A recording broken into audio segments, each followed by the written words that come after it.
Hello my dear students और मेरे प्यार साथियों। आज हम लोग रिजर्व बैंक ऑफ इंडिया के बारे में जानेंगे।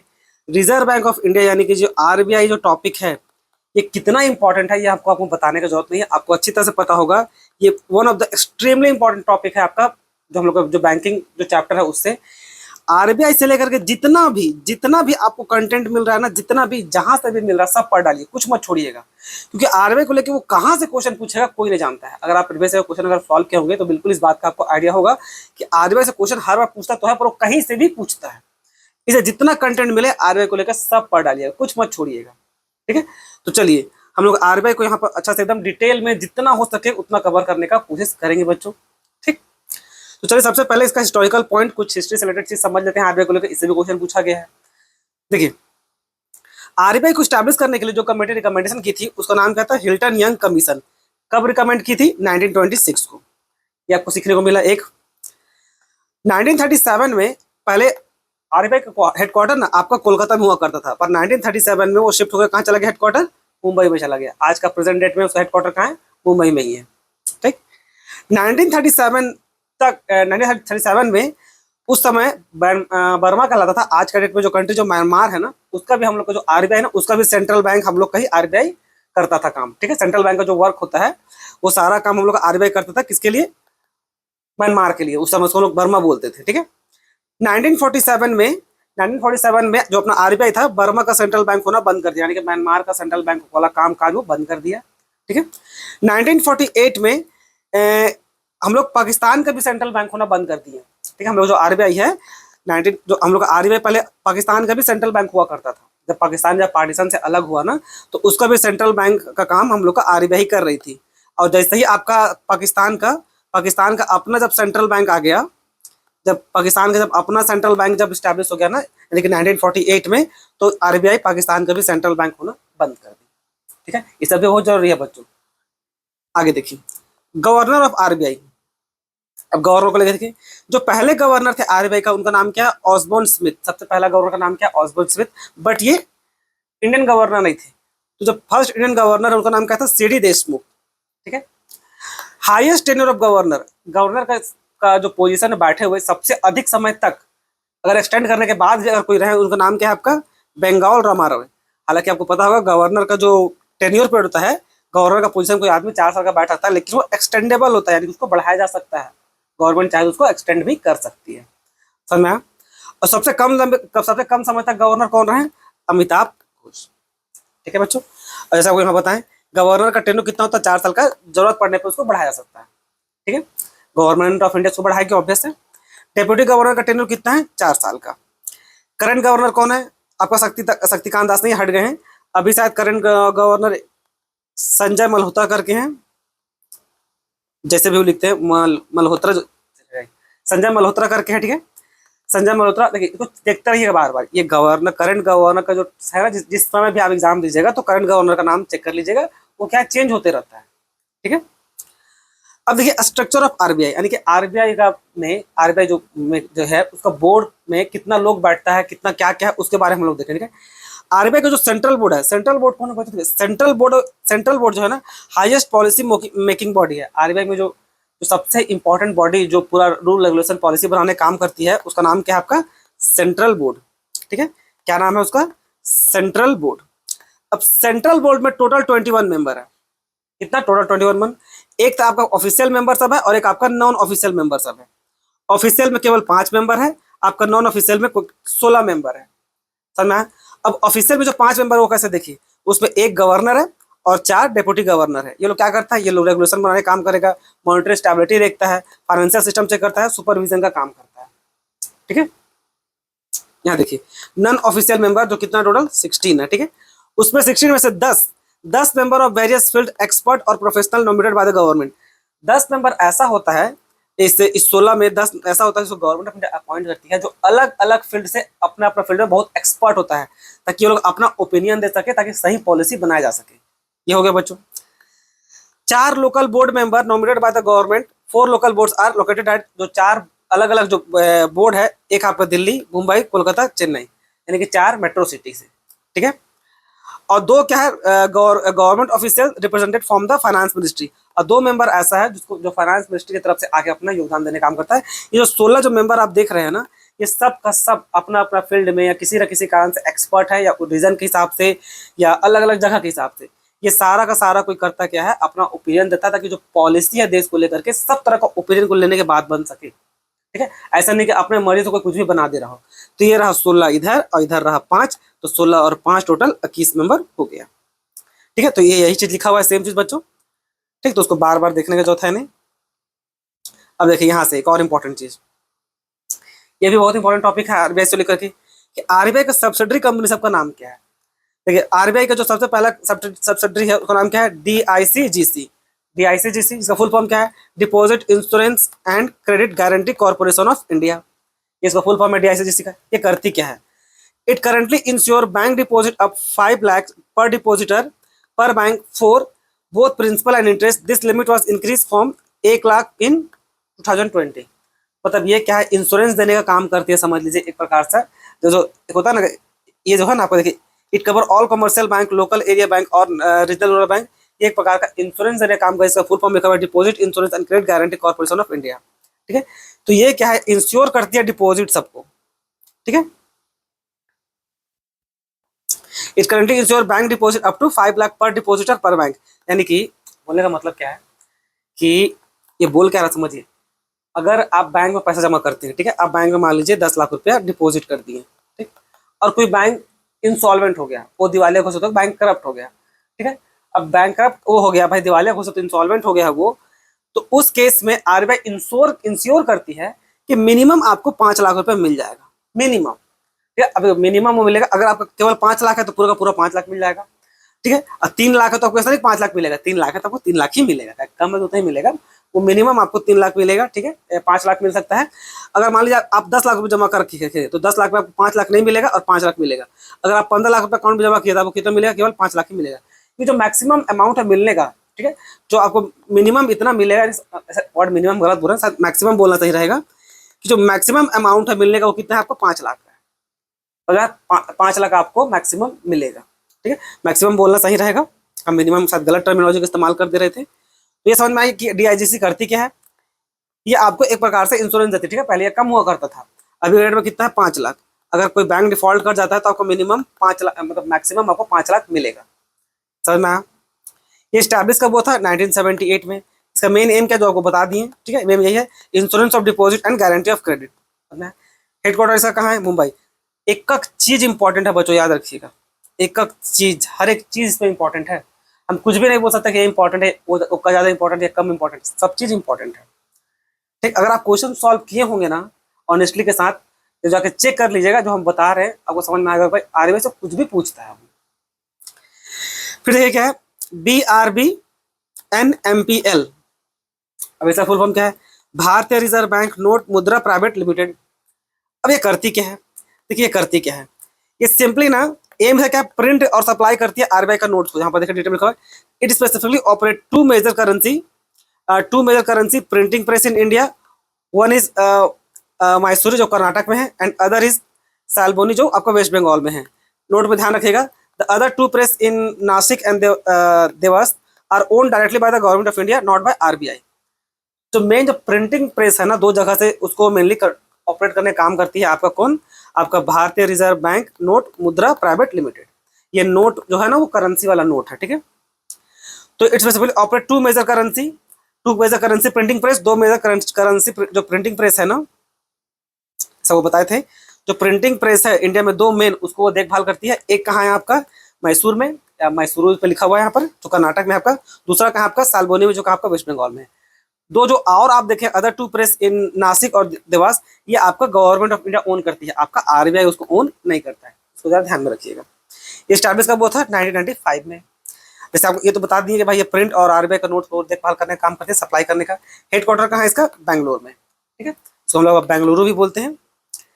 तीसरा सब्सिडरी कंपनी का नाम क्या है, IFTAS, यानी कि Indian financial technology and allied service. अब ये जो है मेनली क्या आईडी सर्विस देने का काम करती है। अब देखिए इसके बारे में लिखा क्या है, वाइल ये जो लिखा है वाइल जो नोट से, ये इसलिए ऐसा लिखा गया कि जब देखिए हम लिखे रहते हैं इंग्लिश ना, तो जब हिंदी में ट्रांसलेट करते हैं, हिंदी तो हम खुद लिख नहीं सकते बच्चों, इतना तो ये तो भाई सही बात है, हिंदी में कुछ नहीं सकते, तो इसको हम कन्वर्ट करते हैं ना तो वैसा लिखा जाता है। ठीक है, कभी कभी जब हम उसको हटा देने थे तो यहाँ पर ये लिखा हुआ कि आईटी सर्विस जो है, जो ये आपका जो IFTAS है, IFTAS specially manage the backbone of India payment system, it host and operate the RTGS real time, यानी RTGS जो संभालती है, एंड आपका NEFT को। तो ये जो है आपका आईटी सर्विस, ये मेनली आपका जो टेक्नोलॉजी और सर्विस जो मिलता है ना RBI से, जो पेमेंट का ट्रांसफर और सर्विस मिलता है, जैसे RTGS हो गया आपका NEFT से, उसका देखभाल कौन करती है? IFTAS। समझ में आया?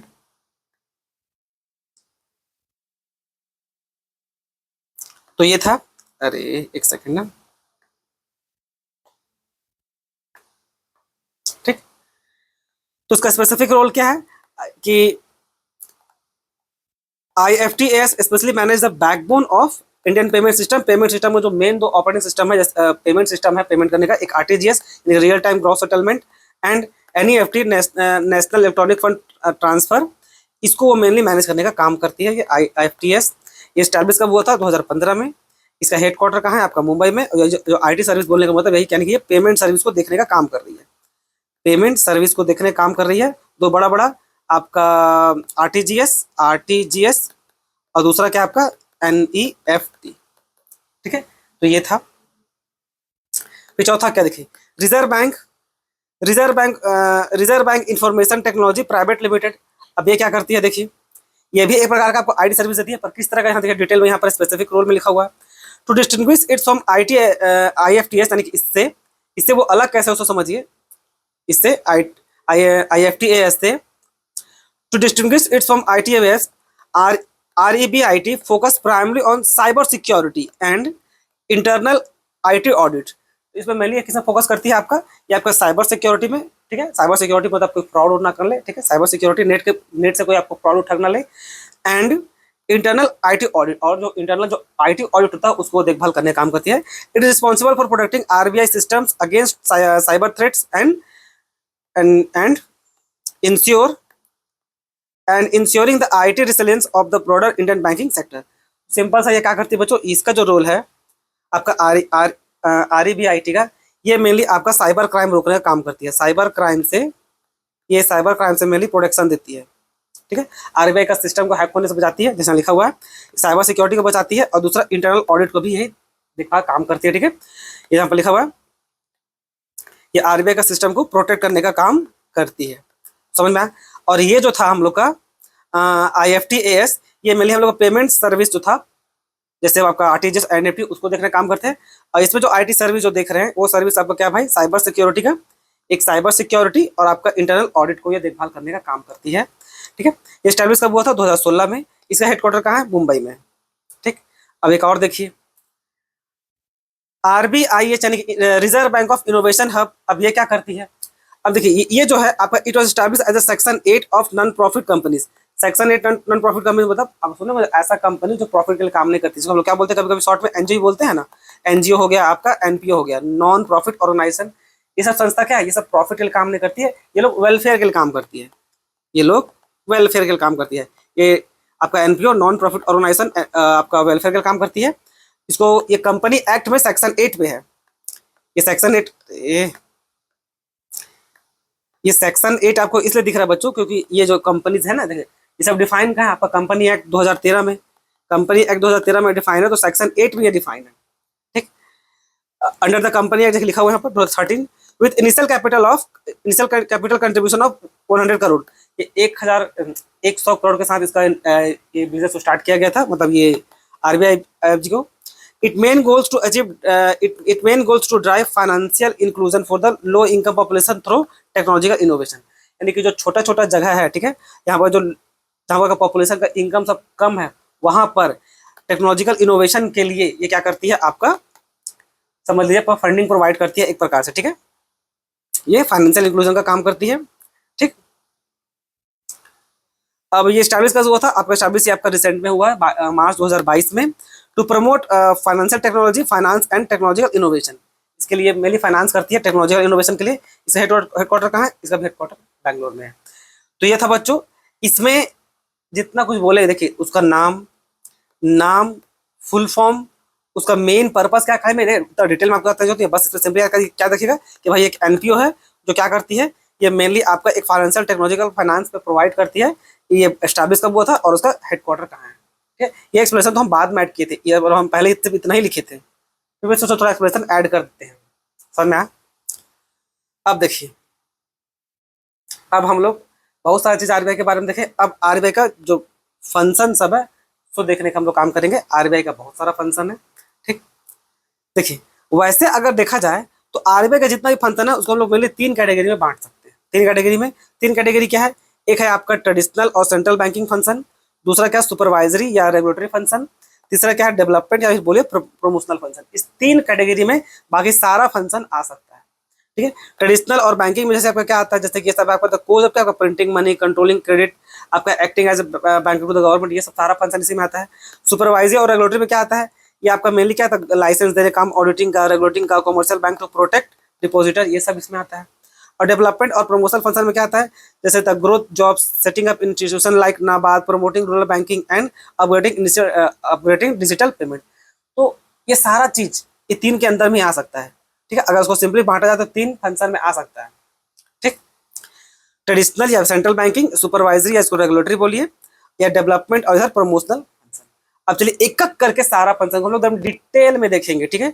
डिटेल में देखना बहुत जरूरी है। इशू फंक्शन, इसमें तो इतना पॉइंट्स हम लिखे हैं कि आप परेशान हो जाइएगा, देखिए देखते जाइए, ऐसा कुछ जितना हमसे हो सका सब लिखे हैं बच्चों। अब देखिए, इशू फंक्शन जो है उसका, इसका मतलब क्या? Sole authority of issue to notes, मतलब इंडिया में पैसा छापने का जो सोल अथॉरिटी जिसके पास है वो क्या है, किसके पास है? वो केवल आरबीआई के पास। क्लियर है? तो ये पहला मीनिंग तो सही है भाई, इस फंक्शन का पहला मतलब यही है कि जो पैसा छापने का अधिकार है, central bank has the sole authority to issue currency notes in the country in India, this authority rest with the RBI. देखिए, पैसा छापने का अधिकार केवल सोल अथॉरिटी बोलने का मतलब है अकेला किसी के पास वो अधिकार है तो केवल आरबीआई के पास, ठीक है। अच्छा देखिए, अब मेरी बात सुनिए, आप लोगों का कंफ्यूजन हो रहा हो कि सर आरबीआई और गवर्नमेंट में क्या अंतर है। ठीक है, आरबीआई आपका एक प्रकार से स्टैट्यूटरी कॉर्पोरेशन है, ठीक है। स्टैट्यूटरी कॉर्पोरेशन बोलने का मतलब क्या है कि ये अपने आप में एक इंडिपेंडेंट बॉडी है, ये अपने आप में एक इंडिपेंडेंट बॉडी है, जिसको क्या बोलते हैं हम लोग बहुत बार ऑटोनोमस बॉडी भी बोलते हैं।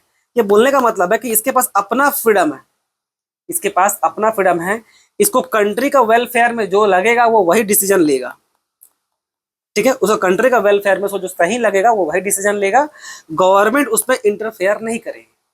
ये एटलीस्ट ऑन पेपर तो है, ठीक है। ऑन पेपर में ऐसा बोल सकते हैं, थोड़ा मोड़ा गवर्नमेंट नो डाउट इंटरफेयर करती है, ये कड़वा सच की तरह है, बट ऑन पेपर देखा जाए तो आरबीआई का अपना इंडिपेंडेंट बॉडी है, अपना एक ऑटोनोमस बॉडी है। देश का हित में यानी कि देश का वेलफेयर में जो सही डिसीजन लगेगा वो अपने से ले सकती है, उसको गवर्नमेंट का अप्रूवल का जरूरत नहीं है। और गवर्नमेंट उसमें जनरली इंटरफेयर एक हद तक करती है, बट बहुत ज्यादा इंटरफेयर नहीं करेगी।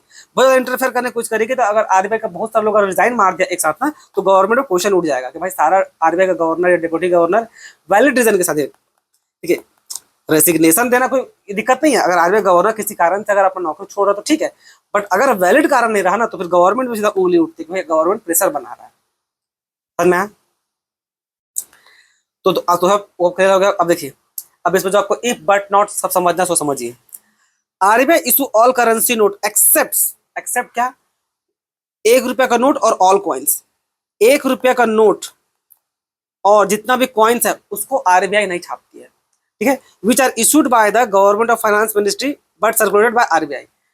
ये जो 1 रुपया का नोट है और जो कॉइन है इसको छापने का काम करता है इसको फाइनेंस मिनिस्ट्री। कौन करता है? इंडिया का गवर्नमेंट ऑफ इंडिया का फाइनेंस मिनिस्ट्री करती है, समझ में आया? फाइनेंस मिनिस्ट्री का भी हेड कौन है? जैसे सीता निर्मला रमन जी हैं, ठीक है। वो अभी अभी फाइनेंस मिनिस्ट्री को संभाल रही है, पर उसको सर्कुलेट करने का काम, ये 1 रुपया को और ये कॉइन को सर्कुलेट करने का काम कौन करती है? आरबीआई करती है, छापने का काम वो नहीं करती है, ठीक है ना। इंटरेस्टिंगली ऐसा क्यों है? ऐसा क्यों होता है? देखिए, as per RBI act the maximum domination notes RBI can issue 10,000। RBI जो मैक्सिमम है, आरबीआई जो मैक्सिमम है ना वो आपका 10,000 तक का नोट छाप सकती है। मैक्सिमम जो सबसे बड़ा वो नोट छाप सकती है कितना का है? 10,000 तक का। समझ में आ रहा है?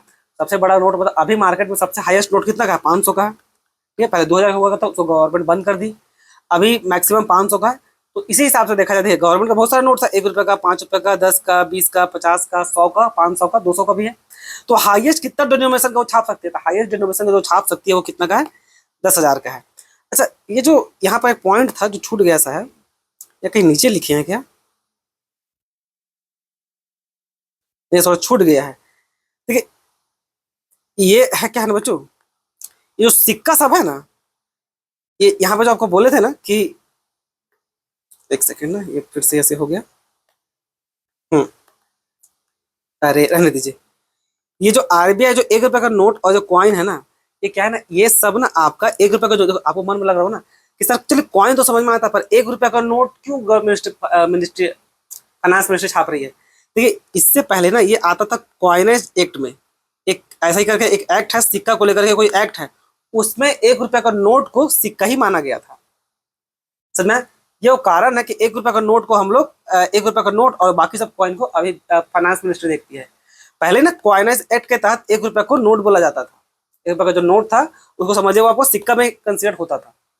ठीक है, समझ में आ रहा, हम बोल के आ रहे हैं बच्चों? एक क्वाइनेज एक्ट करके एक पूरा एक एक्ट है, उसमें ना इस 1 रुपए का नोट को कॉइन की तरह ट्रीट किया गया है, तो इसीलिए वो आपका फाइनेंस मिनिस्ट्री से छप के आता है। ठीक है, मिनिस्ट्री ऑफ फाइनेंस से। ठीक, चलिए आगे बढ़ते हैं। और तो ये पॉइंट तो हो गया। अब ये वाले बता दिए कि भाई जो मैक्सिमम डिनोमिनेशन, यानी कि जो इसका जो होता है ना 1 रुपया, 5 रुपये, 10 रुपये, इसको क्या बोलते हैं, अलग अलग टुकड़ा में जो बटा रहता है उसको बोलते हैं क्या, डिनोमिनेशन। ठीक है, तो मैक्सिमम डिनोमिनेशन 10 आगे छाप सकती है। This power ensure uniformity and control over the money supply, तो ये तो कॉमन सा पॉइंट है आरबीआई का। अब यहाँ देखिए, before RBI currency notes were issued by the government of India under the paper, देखिए पेपर करेंसी एक्ट 1861। ये आरबीआई से पहले, आरबीआई से पहले जो करेंसी छपता था ना, वो किस एक्ट के तहत छपता था? Under the paper currency act 1861। यानी कि जो पहले नोट छपता था वो करेंसी पेपर एक्ट के तहत छपता था, क्या बोलते थे, 1861। The first note issued by RBI was the 5 रुपया note in January 1938, bearing the portrait of king George six. इस समय देश आजाद हुआ नहीं था ना, तो जो जो पहला नोट छपा था, ठीक है, उसमें किंग जॉर्ज सिक्स का फोटो था। वो कितना का नोट था? और 5 रुपए का नोट था, जिसको जनवरी 1938 में छापा गया था। ठीक है, आगे बढ़ते हैं। In the same year RBI also issue 10 रुपया, 100 रुपया, 1000 रुपया और 10,000 का नोट भी सेम ईयर में छापा गया था। सेम ईयर मतलब कौन सा आपका, ये जनवरी 1938। ठीक है, सेम ईयर में। ठीक है, सेम ईयर में भी 10 रुपया, 100 रुपया, 1000 रुपया और 10,000 का नोट प्रिंट किया गया था। After independence 1947, notes with the Ashok pillar emblem and later Mahatma Gandhi series were introduce. 1947 के बाद, 1947 के बाद देखिएगा, अशोक पिलर जो होता है ना, अशोक एम्बलम जिसको हम लोग बोलते हैं, उस तरह पहले नोट हुआ करता था। आप केवल अभी जो नोट देख रहे हैं, महात्मा गांधी सीरीज वाला नोट देख रहे हैं। अभी महात्मा गांधी सीरीज नोट बंद भी हो गया था बीच में। ठीक है, उसके बाद आगे देख लीजिएगा, उसके बाद दोबारा उसको इंट्रोड्यूस किया गया महात्मा गांधी नोट सीरीज को 2016 में। अब देखिए है क्या, यहाँ पर देखिए, the Mahatma Gandhi series notes were first introduce इन 1996। इसको पहली बार 1996 में इंट्रोड्यूस किया था। कि महात्मा गांधी सीरीज बोलने का मतलब क्या है कि महात्मा गांधी का जो फोटो रहता है, सो उनका जो फोटो रहता है ना नोट में, उसको लेकर के बोला जा रहा है। उससे पहले ना अशोक पिलर का हुआ था, अशोक पिलर एम्बलम का, अशोक एम्बलम का हुआ करता था फोटो। ठीक है, तो ये जो this replace earlier Lions capital, यानी अशोक पिलर, देखिए 1996 में इसको रिप्लेस कर दिया किसे, अशोक पिलर, जो होता है ना अशोक चक्र जिसको हम लोग बोलते हैं, लायंस कैपिटल और अशोक पिलर, उससे उसको रिप्लेस कर दिया गया था महात्मा गांधी सीरीज नोट्स को। और 2016 में दोबारा महात्मा गांधी न्यू सीरीज, जिसको समटाइम्स हम लोग क्या बोलते हैं, महात्मा गांधी न्यू सीरीज, यानी कि MGNS शॉर्ट में, इसको दोबारा फिर री इंट्रोड्यूस किया गया। पहले कब हुआ था? 1996 में। ठीक है, 1996 में जब हुआ था, और उसको बाद में रिप्लेस कर दिया था कौन, आपका अशोक एम्बलम वाला जो था, सो वो नोट उसको रिप्लेस कर दिया था महात्मा गांधी को। फिर 2016 में फिर से आरबीआई उसको वापस महात्मा गांधी नोट से उसको इंट्रोड्यूस की, जो शॉर्ट में हम लोग कभी क्या बोलते हैं, आपका MGNS, यानी कि Mahatma Gandhi new series. Clear है बच्चों? This series had new design, colour and security features, जैसे कि एकदम अलग टाइप से 2016 में नोट लागू हुआ था। डिनोमिनेशन इंक्लूड, अभी तो ये सब आपको पता ही होगा, बहुत सारे डिनोमिनेशन है। अच्छा, और भी कुछ आपको जानने की जरूरत है, वो भी सीख के जाइए। करंट फ्रेमवर्क क्या है? जनरली क्या हम लोगों को क्या लगता है कि आरबीआई, आप लोग को लगता क्या है कि आरबीआई उतना पैसा छाप सकती है जितना का वो गोल्ड होगा? नहीं, ये सिस्टम बहुत पहले बंद हो गया था। ये बहुत पहले बंद हो गया था। तो देखिए ये सिस्टम है क्या, अभी नोट छपता कैसे है? आप जो सिस्टम बोल रहे हो ना कि जितना आरबीआई का उतना आरबीआई छाप पाएगा जितना गोल्ड होगा, ये गोल्ड स्टैंडर्ड सिस्टम ये बहुत पहले बंद हो गया बच्चों। अब अभी का जो करंट फ्रेमवर्क है वो छपता है आपका मिनिमम रिजर्व सिस्टम के तहत। ठीक है। The RBI print currency under the minimum reserve system यानी कि MRS which was adopted in 1956 में अडॉप्ट किया गया, सोच लीजिए। तो गोल्ड स्टैंडर्ड सिस्टम बहुत पहले ही खत्म हो चुका था। अब इसमें होता क्या है, इसका रिजर्व का रिक्वायरमेंट क्या है, ये भी इंपॉर्टेंट है, ये भी इंपॉर्टेंट है, बार बार बोल रहे हैं, जितना पढ़ा रहे हैं ना, एक एक लाइन बहुत इंपॉर्टेंट है, एग्जाम में पूछा भी गया है। अगर आप प्रीवियस क्वेश्चन सॉल्व कीजिएगा, देखिए आपको ये मिलेगा ये क्वेश्चन कि जब the RBI maintain minimum reserve of 200 crore, 200 crore को मिनिमम रिजर्व मेंटेन करना पड़ता है, जिसमें से क्या है, this consist exactly 115 crore gold में और remaining 85 crore approve foreign security, अलग अलग फॉरेन सिक्योरिटी के दम पे 85 करोड़ और बाकी 115 करोड़ वो उसको मेंटेन करना पड़ता है, ठीक है। यानी कि 200 करोड़ को मेंटेन करना पड़ता है, उसके बाद वो जितना चाहे उतना पैसा छाप सकता है। मेरे बात को दोबारा सुनिए, थे यहाँ पर लिखा हुआ है, यहाँ पर सुन लीजिए, statistical gold requirement, the gold reserve does not increase proportionally with higher currency issuance, whether the RBI issue 5,000 crore 50,000 crore in new notes, the gold banking remains fixed at 150 crore, ठीक है। जो गोल्ड, देखिए टोटल मिनिमम रिजर्व कितना है, 200 करोड़ का है ना, इसमें आपका 115 गोल्ड है और 85 क्या अलग अलग सिक्योरिटी है, फॉरेन करेंसी या अलग अलग सिक्योरिटी के तौर पर रखा हुआ है। तो अगर गवर्नमेंट कितना पैसा छापी, अभी 5 मान लीजिए पहले 5 करोड़ छापी थी, अब वो 50 करोड़ भी छापना चाहे वो छाप सकती है, ठीक है। ये बढ़ाने का जरूरत नहीं है, वो उतना का उतना ही रहेगा। 100 कहाँ गया ये, वो 115 का 115 करोड़ ही रहेगा, ठीक है। तो जो मिनिमम रिजर्व है ना, ये मेंटेन होना चाहिए। जो मिनिमम रिजर्व है एमआरएस मिनिमम रिजर्व सिस्टम, ये मेंटेन होना चाहिए। उसके बाद आरबीआई जितना चाहे उतना छाप सकती है, बट वो छापेगी नहीं वैसा, ठीक है, वैसा छापेगी नहीं, वैसा छापने काइंड ऑफ मूर्खता है। ज्यादा छापने से मनी सप्लाई होगा तो क्या हो जाएगा, ज्यादा छापने से इन्फ्लेशन बढ़ सकता है। तो आरबीआई सब कुछ देख रख के पैसा को छापने का काम करती है, ठीक है। अब यहाँ देखिए फिएट मनी, अब देखिए 2 वर्ड आपका आएगा, फिएट मनी पढ़ लीजिए। Because the currency is not proportional back by the physical commodities, most currency today is fiat money. It drives the value entirely from the RBI promissory guarantee and the sovereign trust of the government of India, not from gold. अब इसका मतलब क्या है, 2 बहुत important चीज का आपको हम मतलब समझा दे रहे हैं। एक होता है क्या, फिएट मनी, एक होता है आपका क्या, लीगल टेंडर ऑफ मनी। क्या अंतर है दोनों में, ये बहुत इंपॉर्टेंट टॉपिक है। इसे बच्चा लोग एकदम ब्लंडर लेवल का मिस्टेक करता है, ब्लंडर लेवल का। देखिए फिएट मनी बोलने का मतलब होता है बच्चों कि जो करेंसी जो है ना, जो भी आप आज के डेट में जो करेंसी देख रहे हैं, ठीक है, जो करेंसी देख रहे हैं, इसका अपना कोई वैल्यू नहीं है, इसका अपना कोई वैल्यू नहीं है, इसका अपना कोई इंट्रिंसिक वैल्यू नहीं है। वो क्या है, वो आपका पेपर का है, ठीक है। उस पेपर का कोई वैल्यू नहीं है। अगर उसमें आरबीआई जो लिखा हुआ वो है, अगर उस पेपर को आप जला दीजिएगा, फाड़ दीजिएगा, जला कर राख कर दीजिएगा तो राख हो जाएगा वो, उसका फिर कोई वैल्यू नहीं है। समझ में, उस करेंसी का कोई वैल्यू नहीं है। समझिए चीजों को। एक बार क्वेश्चन पूछा गया था कि मान लीजिए 1 तोला का, 1 तोला आप समझते होंगे आई होप, गोल्ड का बात कर रहे हैं, 1 तोला यानी कि 10 ग्राम, 10 ग्राम का कोई ज्वेलरी है, उसका कीमत कितना रहा होगा, मान लीजिए अभी का डेट अगर लेते हैं तो चलिए 1.5 लाख रुपया है, ठीक है, 1.5 लाख रुपये उसका कॉस्ट था। अब अगर उस ज्वेलरी को, उस गहने को अगर आप गला दीजिएगा, गला के मतलब पूरा जला के ये कर दीजिएगा, तो अब वो तो ज्वेलरी रहा नहीं अभी भी, लेकिन वो 10 ग्राम गोल्ड है, उस 10 ग्राम गोल्ड का कीमत अभी भी 1.5 लाख रुपये ही रहेगा, ठीक है। तो फिएट मनी के साथ वैसा नहीं है। अभी जो करेंसी है वो तो है तो कागज ना, अगर उसको आप जलाएं तो वो राख हो जाएगा, उसका कोई वैल्यू नहीं है। वो मार्केट में दौड़ इसलिए रहा है क्योंकि गवर्नमेंट उस पर ट्रस्ट दी है, उसमें साफ गवर्नर का सिग्नेचर रहता है और गवर्नमेंट ऑफ इंडिया बोलते भाई कि हम गवर्नमेंट ऑफ इंडिया और आरबीआई ये प्रॉमिस करते हैं, ठीक है, आरबीआई उसमें प्रॉमिस करती है कि जिसके पास भी अगर ये 100 रुपए का नोट है, जिसके पास भी 100 रुपए का नोट रहेगा तो गवर्नमेंट ऑफ इंडिया और आरबीआई उसके लिए लायबल रहेगी, ठीक है। वो 100 रुपए का जो चीज है उसके लिए वो उसका प्रॉमिस करता है कि भाई इतना का हम प्रॉमिस करते हैं कि इसका अगर कुछ कल कुछ भी हुआ तो हम आपको इतना का चीज आपको मेंटेन आपको प्रोवाइड करेंगे। इतना का वो वैल्यू मेंटेन करने का काम करती है आपका गवर्नमेंट ऑफ इंडिया या बोले आरबीआई। उसको क्या बोलते हैं हम लोग, mainly fiat money. Fiat money में कुछ भी हो सकता है। फिएट मनी जो चलता है ना, फिएट मनी केवल ट्रस्ट पे चलता है, याद रखिएगा। अंदर समझिए बच्चों, बहुत इंपॉर्टेंट अंदर समझा रहे हैं आपको हम। जो फिएट मनी होता है ना, ये केवल ट्रस्ट पे चलता है। किसका ट्रस्ट पे, आरबीआई का और आपका गवर्नमेंट ऑफ इंडिया का। आरबीआई का ट्रस्ट और गवर्नमेंट ऑफ इंडिया का ट्रस्ट पे केवल आज का डेट में जो करेंसी आप एक्सेप्ट करते हैं 100 रुपए का, वो कागजी तो कोई वैल्यू है क्या, कोई वैल्यू नहीं है। आप उसको एक्सेप्ट क्यों करते हैं, क्योंकि भाई गवर्नमेंट पे आपको भरोसा है कि कुछ भी होगा तो गवर्नमेंट 100 रुपए तक का इसका वैल्यू को मेंटेन करेगी, ठीक है। तो इसका आरबीआई और गवर्नमेंट का वैल्यू पे आप ट्रस्ट कर रहे हैं। तो ये जो दौड़ रहा है ना, ये करेंसी, ये केवल ट्रस्ट पे दौड़ रहा है। तो चाहे वो करेंसी हो, चाहे चेक हो, चाहे कुछ भी हो, वो सब का सब क्या आपका फिएट मनी का कैटेगरी में आता है, समझ में आया? तो फिर लीगल टेंडर ऑफ मनी किसको बोलते हैं sir? Legal tender of money में वो पैसा सब आता है जिसको आम आदमी को एक्सेप्ट करना 100% मैंडेटरी है, 100% मैंडेटरी है। इसको कोई लेने से टाल नहीं सकता। ये गवर्नमेंट का लॉ के द्वारा चल रही है। इसको अगर आप लेने से मना कीजिएगा, लीगल टेंडर ऑफ मनी में जो भी एग्जांपल है उसको अगर आप लेने का मना कीजिएगा, लेने से अगर मना कर दीजिएगा ना, तो आपके ऊपर केस हो सकता है।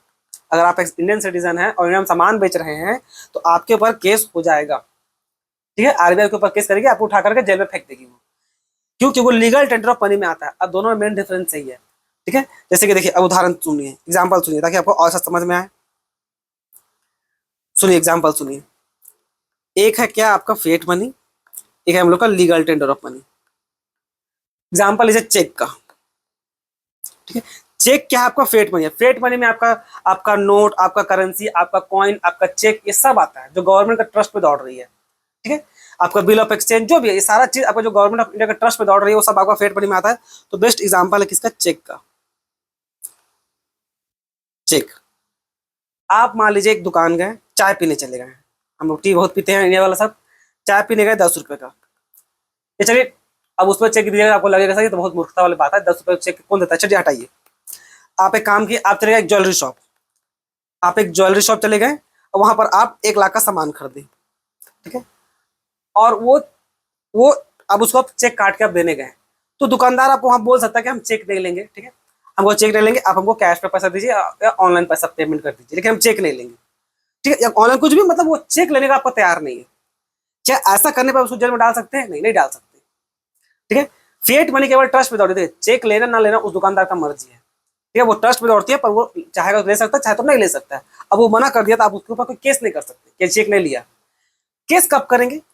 जब वो अगर वो लीगल टेंडर ऑफ मनी में आएगा। लीगल टेंडर ऑफ मनी में आपका कौन आता है? लीगल टेंडर ऑफ मनी में आपका केवल आता है आपका करेंसी और आपका कॉइन, सब, बस ये दो, करेंसी और कॉइन ही आपका लीगल टेंडर ऑफ मनी आता है। अगर कोई भी दुकान आप गए और वहां पर आप उसको नोट दिए, ठीक है, अब उसको आप मान लीजिए इसी दुकानदार को आप नोट दे दिए 1 लाख का, हालांकि कोई कैश तो मना करता नहीं है, फिर भी आप उसको कॉइन दे दिए, या मान लीजिए आप सिक्का लेके चले गए, आप 1 लाख रुपया का 1 लाख का सिक्का लेके चले गए, 1 रुपया यानी कि 1 लाख नंबर ऑफ सिक्का लेके आप चले गए, वो दुकानदार आपको मना नहीं कर सकता, ठीक है। लीगल टेंडर ऑफ मनी में यही बात बोला गया है कि लीगल टेंडर ऑफ मनी में जो आता है वो गवर्नमेंट का लॉ पे बना हुआ है भाई, कि उसको आप लेने से मना नहीं कर सकते। अगर आप मना कीजिएगा तो आपके ऊपर कानूनी केस हो सकता है। लेकिन चेक आपका लीगल टेंडर ऑफ मनी नहीं है। तो legal tender of money, cheque आपका लीगल टेंडर ऑफ मनी में नहीं आता है। लीगल चेक आपका फिएट मनी में आता है। आपका bill of exchange, promissory note, आपका चेक, ये सब आपका केवल फिएट मनी में आता है, वो सब आपका लीगल टेंडर ऑफ मनी में नहीं आता है। लीगल टेंडर ऑफ मनी में आपका आता है कौन? करेंसी और आपका कॉइन।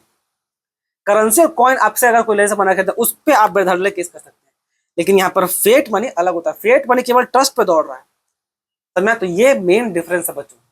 आई होप आप कुछ सीखे होंगे, ठीक है। चलिए आगे देखते हैं।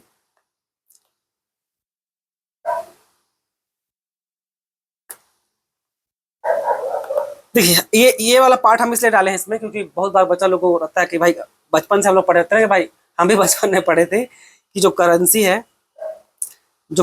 है वो उतना ही छपेगा जितना गोल्ड हो। तो ये सिस्टम बहुत पहले बंद हो गया। तो थोड़ा आपको छोटा सा रिकैप दे देते हैं हम, छोटा सा। Pre 1956 system, before 1956 India follow proportional reserve system where the at least 40% जो टोटल करेंसी था उसके लिए हम लोग को फिजिकल बैक देना पड़ता था गोल्ड के लिए। गोल्ड सिक्योरिटी मतलब अगर मतलब 40% जितना भी पैसा हम लोग छापे हैं, मान लीजिए अगला हम लोग टोटल मान लीजिए गवर्नमेंट हम लोग का 10 करोड़ छापी है, तो 10 करोड़ का 40% कितना हो गया? 4 करोड़। तो 4 करोड़ के लिए आपको गोल्ड और या सिक्योरिटी मेंटेन करना पड़ता है, बैक बाय फिजिकल गोल्ड और सिक्योरिटी। 1956, प्री 1956 में क्या हुआ? To facilitate massive deficit financing required by India second 5 year plan, the proportional system become unsustainable. मानिए जो सिस्टम था इसको गवर्नमेंट मेंटेन नहीं कर पा रही थी, तो बाद में ये पेग जो सिस्टम है, एडबंडिंग पेग मतलब भाई एक्सचेंज करना ऑफिशियल करेंसी को, India officially amend RBI act to adopt the minimum reserve system, यानी कि 1956 में ये मिनिमम रिजर्व सिस्टम आ गया। This formally broke the proportional link between the volume of currency printed and the gold held transiting rupee and modern fiat. है ना। ये simply बस यही बोल रही है कि 1956 में हम लोग जो सिस्टम था कि भाई गोल्ड रहेगा 40% गोल्ड रहेगा और फॉरेन सिक्योरिटी रहेगा, ये सिस्टम बंद कर दी। जो सस्टेन नहीं कर पा रही थी आरबीआई, उसको बंद कर दी और सीधा आपका मिनिमम रिजर्व सिस्टम यानी कि टोटल 200 करोड़ का एमआरएस हम लोग मेंटेन करेंगे और जितना मर्जी चाहे गवर्नमेंट ऑफ इंडिया पैसा छाप सकती है। वो चलता कैसे है, वो केवल आपका फिएट मनी यानी कि ट्रस्ट के दम पे दौड़ रहा है, मॉडर्न फिएट सिस्टम के दौर पे वो दौड़ रहा है। ठीक। In 1946 was the year India joined IMF Bretton Woods system, not the year abandoned the proportional backing gold। ठीक है, यानी कि 1946 में इंडिया फिर उस मीटिंग में गई थी। तो एक छोटा सा हिस्ट्री था, बाद में क्या हुआ था, ये सब अलग अलग गोल्ड स्टैंडर्ड में, इसमें मेरा एक अलग पूरा सेपरेट वीडियो है, ये आपका एग्जाम में है। ये आपका अलग अलग जो लिक्विडिटी फॉरेन करेंसी को मेंटेन करने के लिए एक्सपोर्ट इंपोर्ट को स्मूथली एक्सपोर्ट और इंपोर्ट हो सके करेंसी को लेकर के, एक करेंसी चाहिए था ना, उसके लिए ये सिस्टम कैसे है कि मतलब पूरा दौड़े ही कैसे, मतलब फाइनेंशियल सिस्टम कैसे चलेगा उस पर है बच्चों। ठीक है, तो उस पर वो डिटेल में वहाँ पर देख लीजिएगा। तो ये वाला पार्ट हम स्किप कर रहे हैं। तो अभी तक जितना भी पढ़े, क्या पढ़े हम लोग, केवल इशू फंक्शन पढ़े। आप नोटिस किए अभी तक जो भी पढ़े हम लोग क्या पढ़े, ये इशू फंक्शन पढ़े, यानी कि करेंसी को इशू करने वाला फंक्शन पढ़े। जितना डिटेल हो सका हम कवर किए। और देखिए अब आते हैं हम लोग और इंपॉर्टेंट फंक्शन में, बैंकर्स टू द गवर्नमेंट, यानी कि जो आरबीआई है गवर्नमेंट का बैंक होने का भी काम करती है। Just a commercial bank serve the general people, RBI serve as the official bank agent of financial advisor to central government और state government। जिस तरह आम आदमी लोग के लिए कौन है आपका कमर्शियल बैंक है, उसमें सेंट्रल गवर्नमेंट और स्टेट गवर्नमेंट कौन है आपका RBI, reserve bank of India. समझ में आया? इसका मतलब क्या समझ में आपको कि आम आदमी आपका आरबीआई में अकाउंट ओपन नहीं करवा सकता। आम आदमी आरबीआई में अकाउंट नहीं खुलवाएगा। आरबीआई में अकाउंट केवल कौन खुलवाएगा, एक आपका स्टेट गवर्नमेंट, दूसरा आपका सेंट्रल गवर्नमेंट। क्लियर है? अब देखिए स्टैट्यूटरी बैंकिंग, यानी कि अब ये क्या है, आरबीआई एक्ट 1934 सेक्शन 20 जो है और सेक्शन 20 और 21, RBI must manage the banking operation and public debt of the central government. Section यानी कि आरबीआई एक्ट 1934 में सेक्शन 20 और 21 जो होता है भाई, ये इंश्योर करता है कि आरबीआई जो है मस्ट बैंकिंग ऑपरेशन देखिएगा किसका, आपका public debt of the central government, यानी कि आसान भाषा में सेंट्रल गवर्नमेंट को देखने काम करेगा। सेंट्रल गवर्नमेंट का जो पब्लिक डेट का जो मैनेजमेंट है उसको हैंडल करने का काम करेगा। सेक्शन 21 क्या बोलता है, empowers RBI to act as a banker of state government. Section 20 और 21 मतलब जो सेक्शन 21 ए है वो क्या बोलता है कि स्टेट गवर्नमेंट का भी देखभाल कौन करेगा, आपका आरबीआई, बाय म्यूचुअल एग्रीमेंट। समझना है, म्यूचुअल एग्रीमेंट दोनों का एग्रीमेंट होना चाहिए और वैसे रहता ही है, आरबीआई से हैंडल करती है। ठीक है, तो सेक्शन 20 और 21 सेंट्रल गवर्नमेंट का पब्लिक डेट को मैनेज करके काम करेगी। सेक्शन 21 ए बोलता है भाई कि आरबीआई जो स्टेट गवर्नमेंट का भी काम करेगी। ठीक है, the RBI discharge this function under 3 distinct rule. अब इस फंक्शन को वो 3 अलग अलग रोल में निभाती है। ठीक है, 3 कौन कौन है, एक आपका एज ए बैंकर, आपका एक एज ए एजेंट और एक क्या आपका फाइनेंशियल एडवाइजर। 3 अलग अलग रोल में प्ले करती है। अब ये तीनों को देखते हैं। एज ए बैंकर में क्या रोल निभाती है वो गवर्नमेंट के लिए, मेंटेन अकाउंट, वो भाई अलग अलग अकाउंट मेंटेन करती है, स्टेट गवर्नमेंट हो चाहे सेंट्रल गवर्नमेंट हो।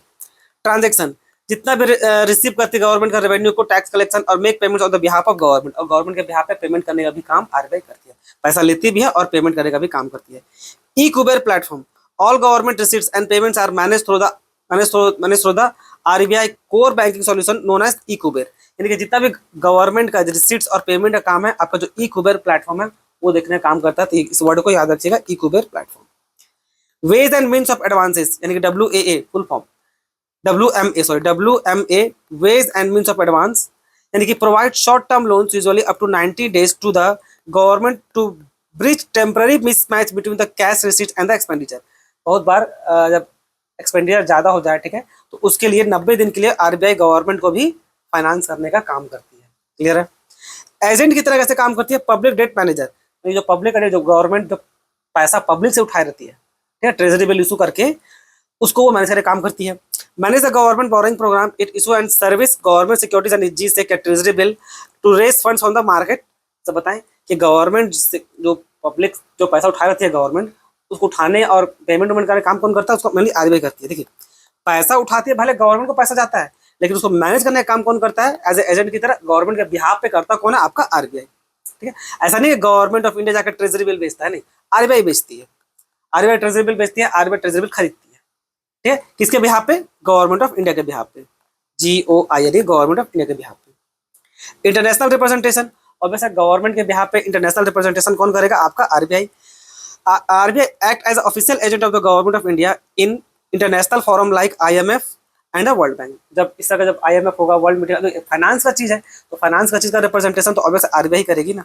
अब गवर्नमेंट ऑफ इंडिया को समझ में आएगा नहीं भाई, वहां पर जो लोग हैं, ठीक। Forex custodian, administrative foreign exchange management यानी कि FEMA and the manage the national foreign exchange reserve.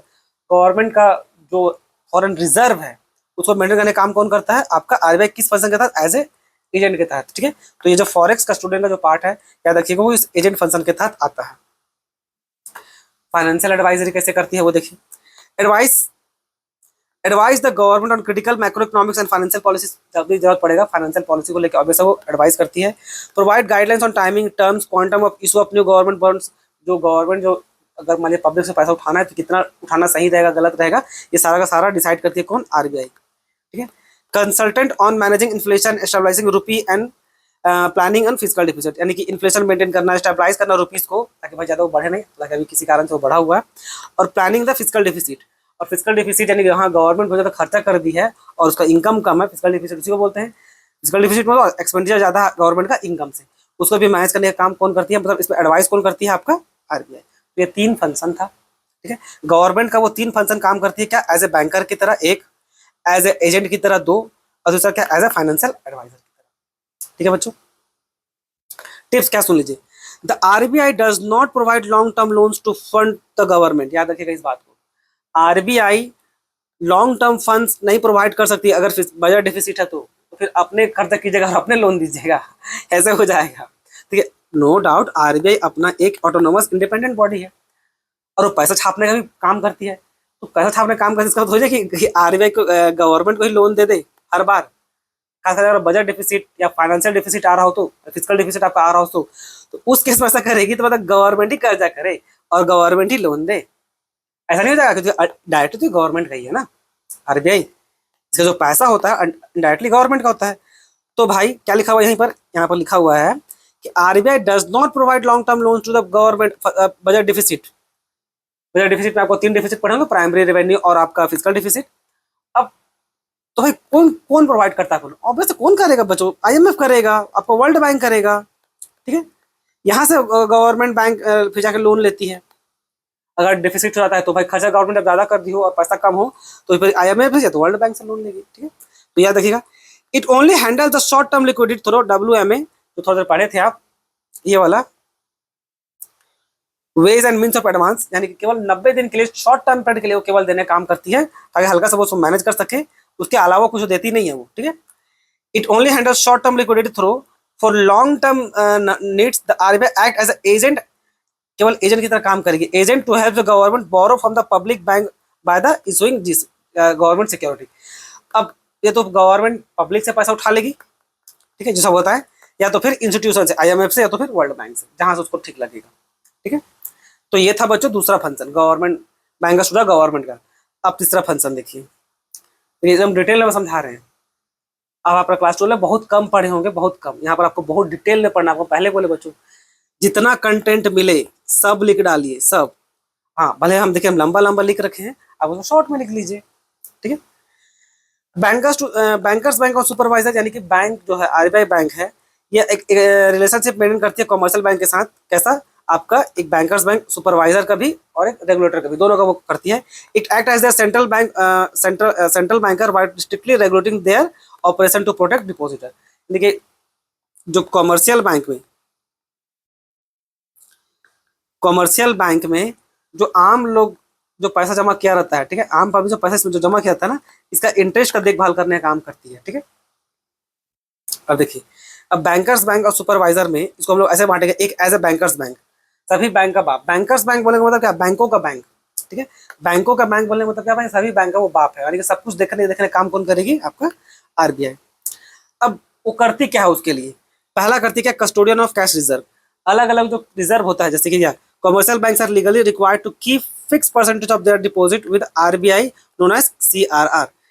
आप पढ़े होंगे कि सीआरआर यानी कैश रिजर्व रेशियो, इतना जितना भी गवर्नमेंट अभी रखी होगी 2% 4% जितना भी सीआरआर होगा, तो ये जो सीआरआर होता है इसको कमर्शियल बैंक को अपने पास आरबीआई के पास जमा करना होता है, आरबीआई के पास जमा करना पड़ता है, ठीक है। मान लीजिए एसबीआई है, ये सीआरआर का पार्ट कहाँ जमा करेगी, यहाँ पर आरबीआई के पास सीआरआर, और एसएलआर अपने पास रखेगी, खुद एसबीआई अपने पास रखती है, इस बात को ध्यान में रखिएगा, ठीक है। ये जो एसबीआई मान लीजिए कोई भी कमर्शियल बैंक है, उसमें देखो दो रिजर्व मेंटेन करना पड़ता है, एक सीआरआर और एक आपका एसएलआर, ठीक है। तो सीआरआर का पैसा आरबीआई के पास आता है और एसएलआर का पैसा जो भी वो बैंक है वो अपने पास रखेगा। एसबीआई तो एसबीआई बैंक, एचडीएफसी तो एचडीएफसी, कोई भी बैंक वो अपने पास रखेगी। और क्या अपन लेंडर ऑफ लास्ट रिजॉर्ट, जब कहीं कमर्शियल बैंक को लोन नहीं मिलता है तो लोन कहाँ मिलेगा आपको, लेंडर ऑफ लास्ट रिजॉर्ट, इसको बाद में डिटेल में देखेंगे, ठीक है।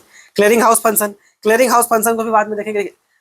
लेंडर ऑफ लास्ट रिजॉर्ट पर सिंपल मतलब भाई कि कहीं लोन नहीं मिला किसी कमर्शियल बैंक को तो लास्ट होप कौन सा है, आपका lender of last resort. Clearing house function क्या करता है, क्लियरिंग हाउस फंक्शन समझिए कि आप देखिएगा, आप होंगे या कोई भी हो, आप लोग हर बार अलग अलग, आपके पास मान लीजिए एसबीआई का एटीएम, आपके पास एसबीआई का अकाउंट है।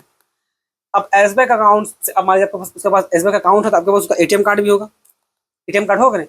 अब आप उस एटीएम कार्ड से कभी आईसीआईसी से पैसा निकालते हैं, कभी एक्सिस से निकालते हैं, कभी एचडीएफसी से निकालते हैं, ठीक है।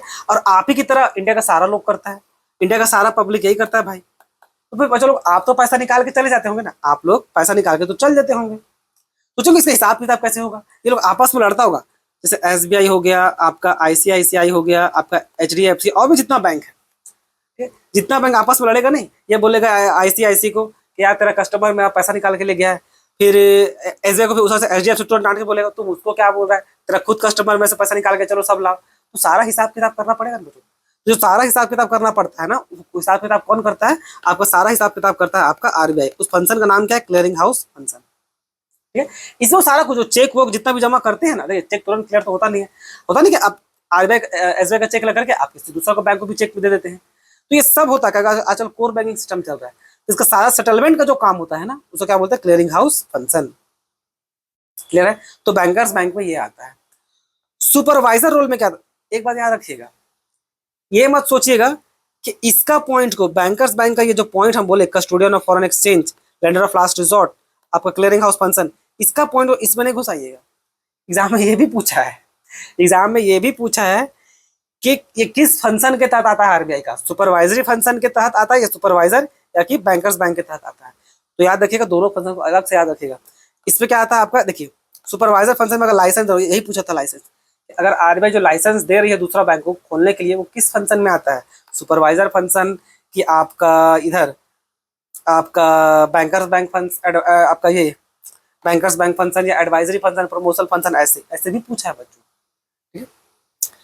तो लाइसेंस देने काम करता है एक्सपेंशन का, grant licence to open new bank, approval to open and और क्लोज ब्रांचेस, अलग अलग ब्रांच खोलने का बंद करने का सारा अप्रूवल आपको सुपरवाइजर फंक्शन से मिलता है।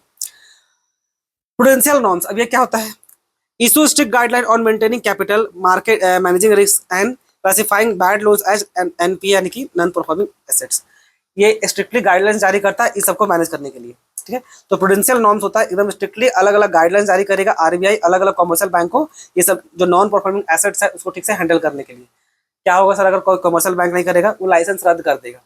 अगर मान लीजिए कोई भी बैंक है, कोई कमर्शियल बैंक है, आरबीआई का जो गाइडलाइन है उसको इशू नहीं कर रहा और बार बार गाइडलाइन को वायलेशन कर रहा है, तो एज ए उसको लाइसेंस ही कैंसिल कर देगी, उसका जो लाइसेंस है ना उसको वो कैंसिल कर देगी आरबीआई, इतना पावर उसके पास है।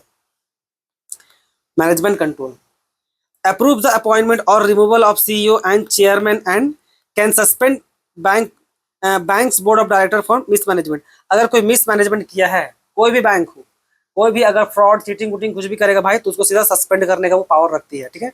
Managing control, inspection and audit, RBI के पास ये पावर होता है, कंडक्ट रेगुलर और on site inspection and off site monitoring to ensure bank office financial healthy. जब मर्जी, मतलब जब मर्जी नहीं, टाइम टू टाइम आरबीआई एक कंडक्ट कराते रहती है भाई कि कोई फ्रॉड तो नहीं हुआ, कोई ये गवर्नमेंट का सारा रूल रेगुलेशन फॉलो कर रहा है कि नहीं। इंस्पेक्शन और ऑडिट का मतलब ही क्या होता है बच्चों, ऑडिट का मतलब ही होता है कि जो पब्लिक का जो पैसा, जो कोई भी कमर्शियल बैंक में लगा हुआ है, मान लीजिए एसबीआई या कोई भी, पब्लिक का जो उसमें पैसा लगा हुआ है वो पैसा का सही हिसाब किताब आरबीआई दे रही है कि नहीं, और दी है तो उसको चेक करना पड़ेगा ना कि सही से हिसाब किताब गवर्नमेंट का लॉ को फॉलो की कि नहीं की, है कि नहीं। तो उसको क्या बोलते हैं, inspection and audit. Amalgamation and liquidation, if bank fails RBI can force the merger with a stronger bank in order to closer its protect public money. ये गवर्नमेंट बहुत बार की है, ये आरबीआई बहुत की है। बहुत बार जब कोई बैंक फेल हो जाता है ना, जब कोई बैंक, एक सेकंड रुकिए, हाँ, बहुत बार अगर कोई बैंक फेल यानी करप्शन के आधार कंडीशन में पहुंच जाएगा, मान लीजिए उसको लिक्विडेट होने वाला है, बंद होने वाला है, ठीक है, इंसॉल्वेंट या बैंक होने वाला है, तो जो स्ट्रॉन्गर बैंक है, जो खासकर गवर्नमेंट बैंक है, उसको वो मजबूर कर सकती है कि उसका शेयर तुम खरीदो। जैसे एसबीआई आपका रिसेंट में कुछ साल पहले किस बैंक को तो परचेज की थी, अब वो एग्जैक्ट याद नहीं आ रहा, कोई सरकारी बैंक था, जो सरकारी बैंक था या कुछ था, जो मतलब समझ लीजिए आपका बैंक हो गया था, ठीक है, बैंक होने का कगार पहुंच गई थी, तो एसबीआई उस बैंक को परचेज कर ली, ठीक है। क्यों करना जरूरी है? करना जरूरी इसलिए पड़ता है गवर्नमेंट को कि अगर आरबीआई अगर मजबूर ना करे एसबीआई को कि तुम उस बैंक को खरीदो, तो पब्लिक का ट्रस्ट हिल जाएगा बैंकिंग सिस्टम से। हम लोग पैसा जमा करते हैं और बैंक फेल हो जाती है और उनको पैसा डूब जाता है, तो पब्लिक का ट्रस्ट वो कुछ भी हाल में टूटने नहीं देगी, चाहे कुछ भी हो जाए, गवर्नमेंट ऑफ इंडिया हो चाहे आरबीआई हो, वो लोग जी जान लगा देगी, कुछ भी करेगी, लेकिन उस बैंक को डूबने से बचाएगी, ठीक है। वो पूरा उसको परचेज कर लेगी और सब कुछ ठीक करेगी, लेकिन पब्लिक का ट्रस्ट नहीं टूटना चाहिए बैंकिंग सिस्टम से। ये बहुत इंपॉर्टेंट चीज है, याद रखिएगा। ये फंक्शन बहुत छोटा आपको लग रहा होगा, ये रियल लाइफ में ये बहुत ब्लंडर लेवल का मैटर करता है। इंडिया का मानसिकता बहुत ही अलग है, ठीक है। हम लोग बहुत ही मुश्किल से, देखिए बहुत टाइम लगा है गवर्नमेंट को बहुत टाइम लगा है पब्लिक का ट्रस्ट जीतने के लिए। रातों रात ट्रस्ट नहीं जीता गया है। बैंकिंग में पैसा डालिए, आपका पैसा सेफ रहेगा। आज जो आप देख रहे हैं, ये ट्रस्ट बहुत लंबे समय के बाद आया है। अगर बार बार ये बैंक अगर कोई फेल, एक दो बैंक अगर बार बार फेल होने लगी ना, तो पब्लिक का भरोसा टूट जाएगा और कोई बैंक में जाके पैसा जमा नहीं करेगा। तो आरबीआई कुछ भी हो जाए, ये ट्रस्ट को टूटने वो नहीं देती है, ट्रस्ट को वो मेंटेन करेगी, मजबूर कर देगी यार किसी भी जो गवर्नमेंट बैंक है उसको कि दूसरा बैंक को तुम खरीदो, और वो खरीदना ही पड़ेगा, नहीं तो लाइसेंस धड़ाक से उड़ा देगी वो। इतना पावर तो है आरबीआई का। जब बात, ठीक है, गवर्नमेंट को भी बात पता है ना, गवर्नमेंट को भी बात पता है भाई कि अगर पब्लिक का ट्रस्ट टूट गया तो पूरा बैंकिंग सिस्टम खत्म हो जाएगा। तो उसके पास वही उस केस में तो बहुत अनाफाना पावर है आरबीआई के पास, ठीक। तो देखिए अब यहाँ से देखिए डिटेल में देखते हैं, act as a lender of last resort, ठीक है। अब ये अलग अलग सेपरेट देख रहा हूँ डिटेल में। Act as a lender of last resort बोलने का क्या मतलब है? जब बैंक कहीं से भी पैसा जुगाड़ ना कर पाए तो लास्ट में कौन है? आपका आरबीआई, ठीक है। इसका मतलब यही होता है। जब फाइनेंस, देखिए लेंडर ऑफ लास्ट रिजॉर्ट का बोलने भले आपको लगता होगा कहीं से पैसा नहीं मिलेगा तो कोई भी कमर्शियल बैंक आरबीआई जैसे लोन उठा लेगा, नहीं। इस चीज को हम सेपरेट अलग से डालें बच्चों, चीज को समझिए। लेंडर ऑफ लास्ट रिजॉर्ट अगर इस चीज को आप इस्तेमाल करते हैं तो ये बहुत ही आपका मतलब आपका समझिए आपका फाइनेंशियल कंडीशन खराब है। देखिए लिखा हुआ है, this role prevent the collapse of bank and maintain stability in the financial system. आपको लग रहा होगा सर अगर बहुत मजबूरी होगा तो ठीक है लेंडर ऑफ लास्ट रिजॉर्ट से लेंगे, ठीक है ले तो लीजिएगा, तो कॉन्सिक्वेंस क्या निकल के आएगा? बहुत बड़ा कॉन्सिक्वेंस निकलेगा। एक, आपका रेपुटेशन का धज्जिया उड़ जाएगा उस बैंक का कि भाई ये आप पब्लिक से पैसा उठा नहीं पा रही है, मतलब इस बैंक के साथ दिक्कत है। कोई भी बैंक पब्लिक से पैसा क्यों उठा पा रही है, पब्लिक इसमें जाकर पैसा जमा क्यों नहीं कर रही है, इसका मतलब उस बैंक में ही इशू है, तो ट्रस्ट टूटेगा। और लॉस ऑफ, देखिए लॉस ऑफ पब्लिक ट्रस्ट और बैंक का रेपुटेशन, भाई ये दोनों सेम चीज है। रेपुटेशन तो जाएगा ही, साथ में साथ पब्लिक का ट्रस्ट भी टूट जाएगा। तो ये केवल टेम्पररी रिलीफ है। और याद रखिएगा इसमें ना आरबीआई बहुत हैवी चार्ज करेगी। इसमें act as a lender of last resort में अगर यहाँ से आप अगर आरबीआई से पैसा जाके कोई बैंक पैसा उठा ली तो बहुत हैवी चार्ज करेगी। हैवी मतलब ये नहीं कि बहुत अनाप चार्ज करेगी, जितना वो रेपो रेट और बैंक रेट इन सब में जितना वो चार्ज नहीं करती ना, उससे वो ज्यादा चार्ज कर देगी आपका लेंडर ऑफ लास्ट रिजॉर्ट में। क्योंकि आरबीआई नहीं चाहती कि आप उसके पास आइए और उसके पास पैसा मांगिए, हेल्प मांगिए।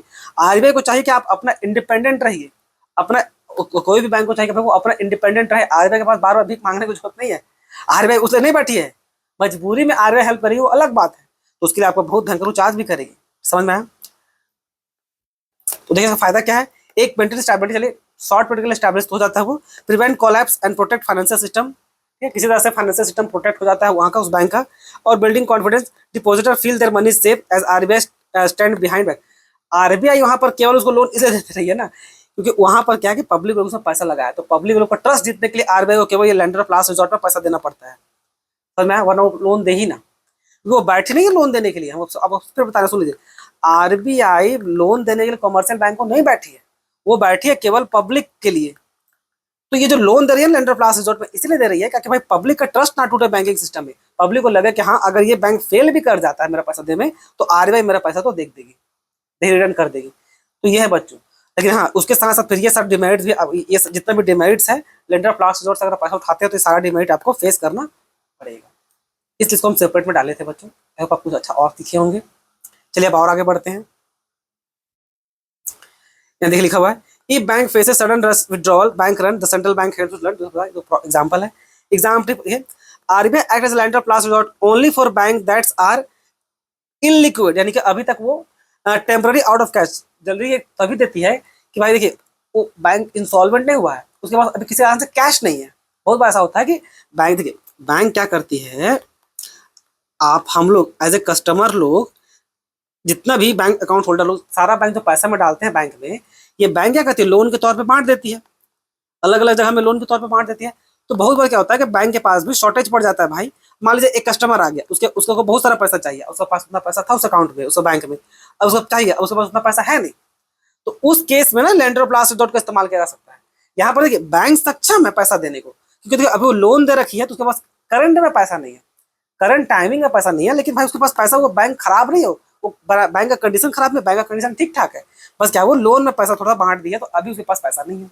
तो उस सिनेरियो में आप ले सकते हैं। तो क्या टेम्परली आपके पास कैश नहीं इसलिए, ठीक है, बट इंसॉल्वेंट है लिखा हुआ है कि temporarily out of cash but solvent, अभी तक वो इंसॉल्वेंट नहीं है।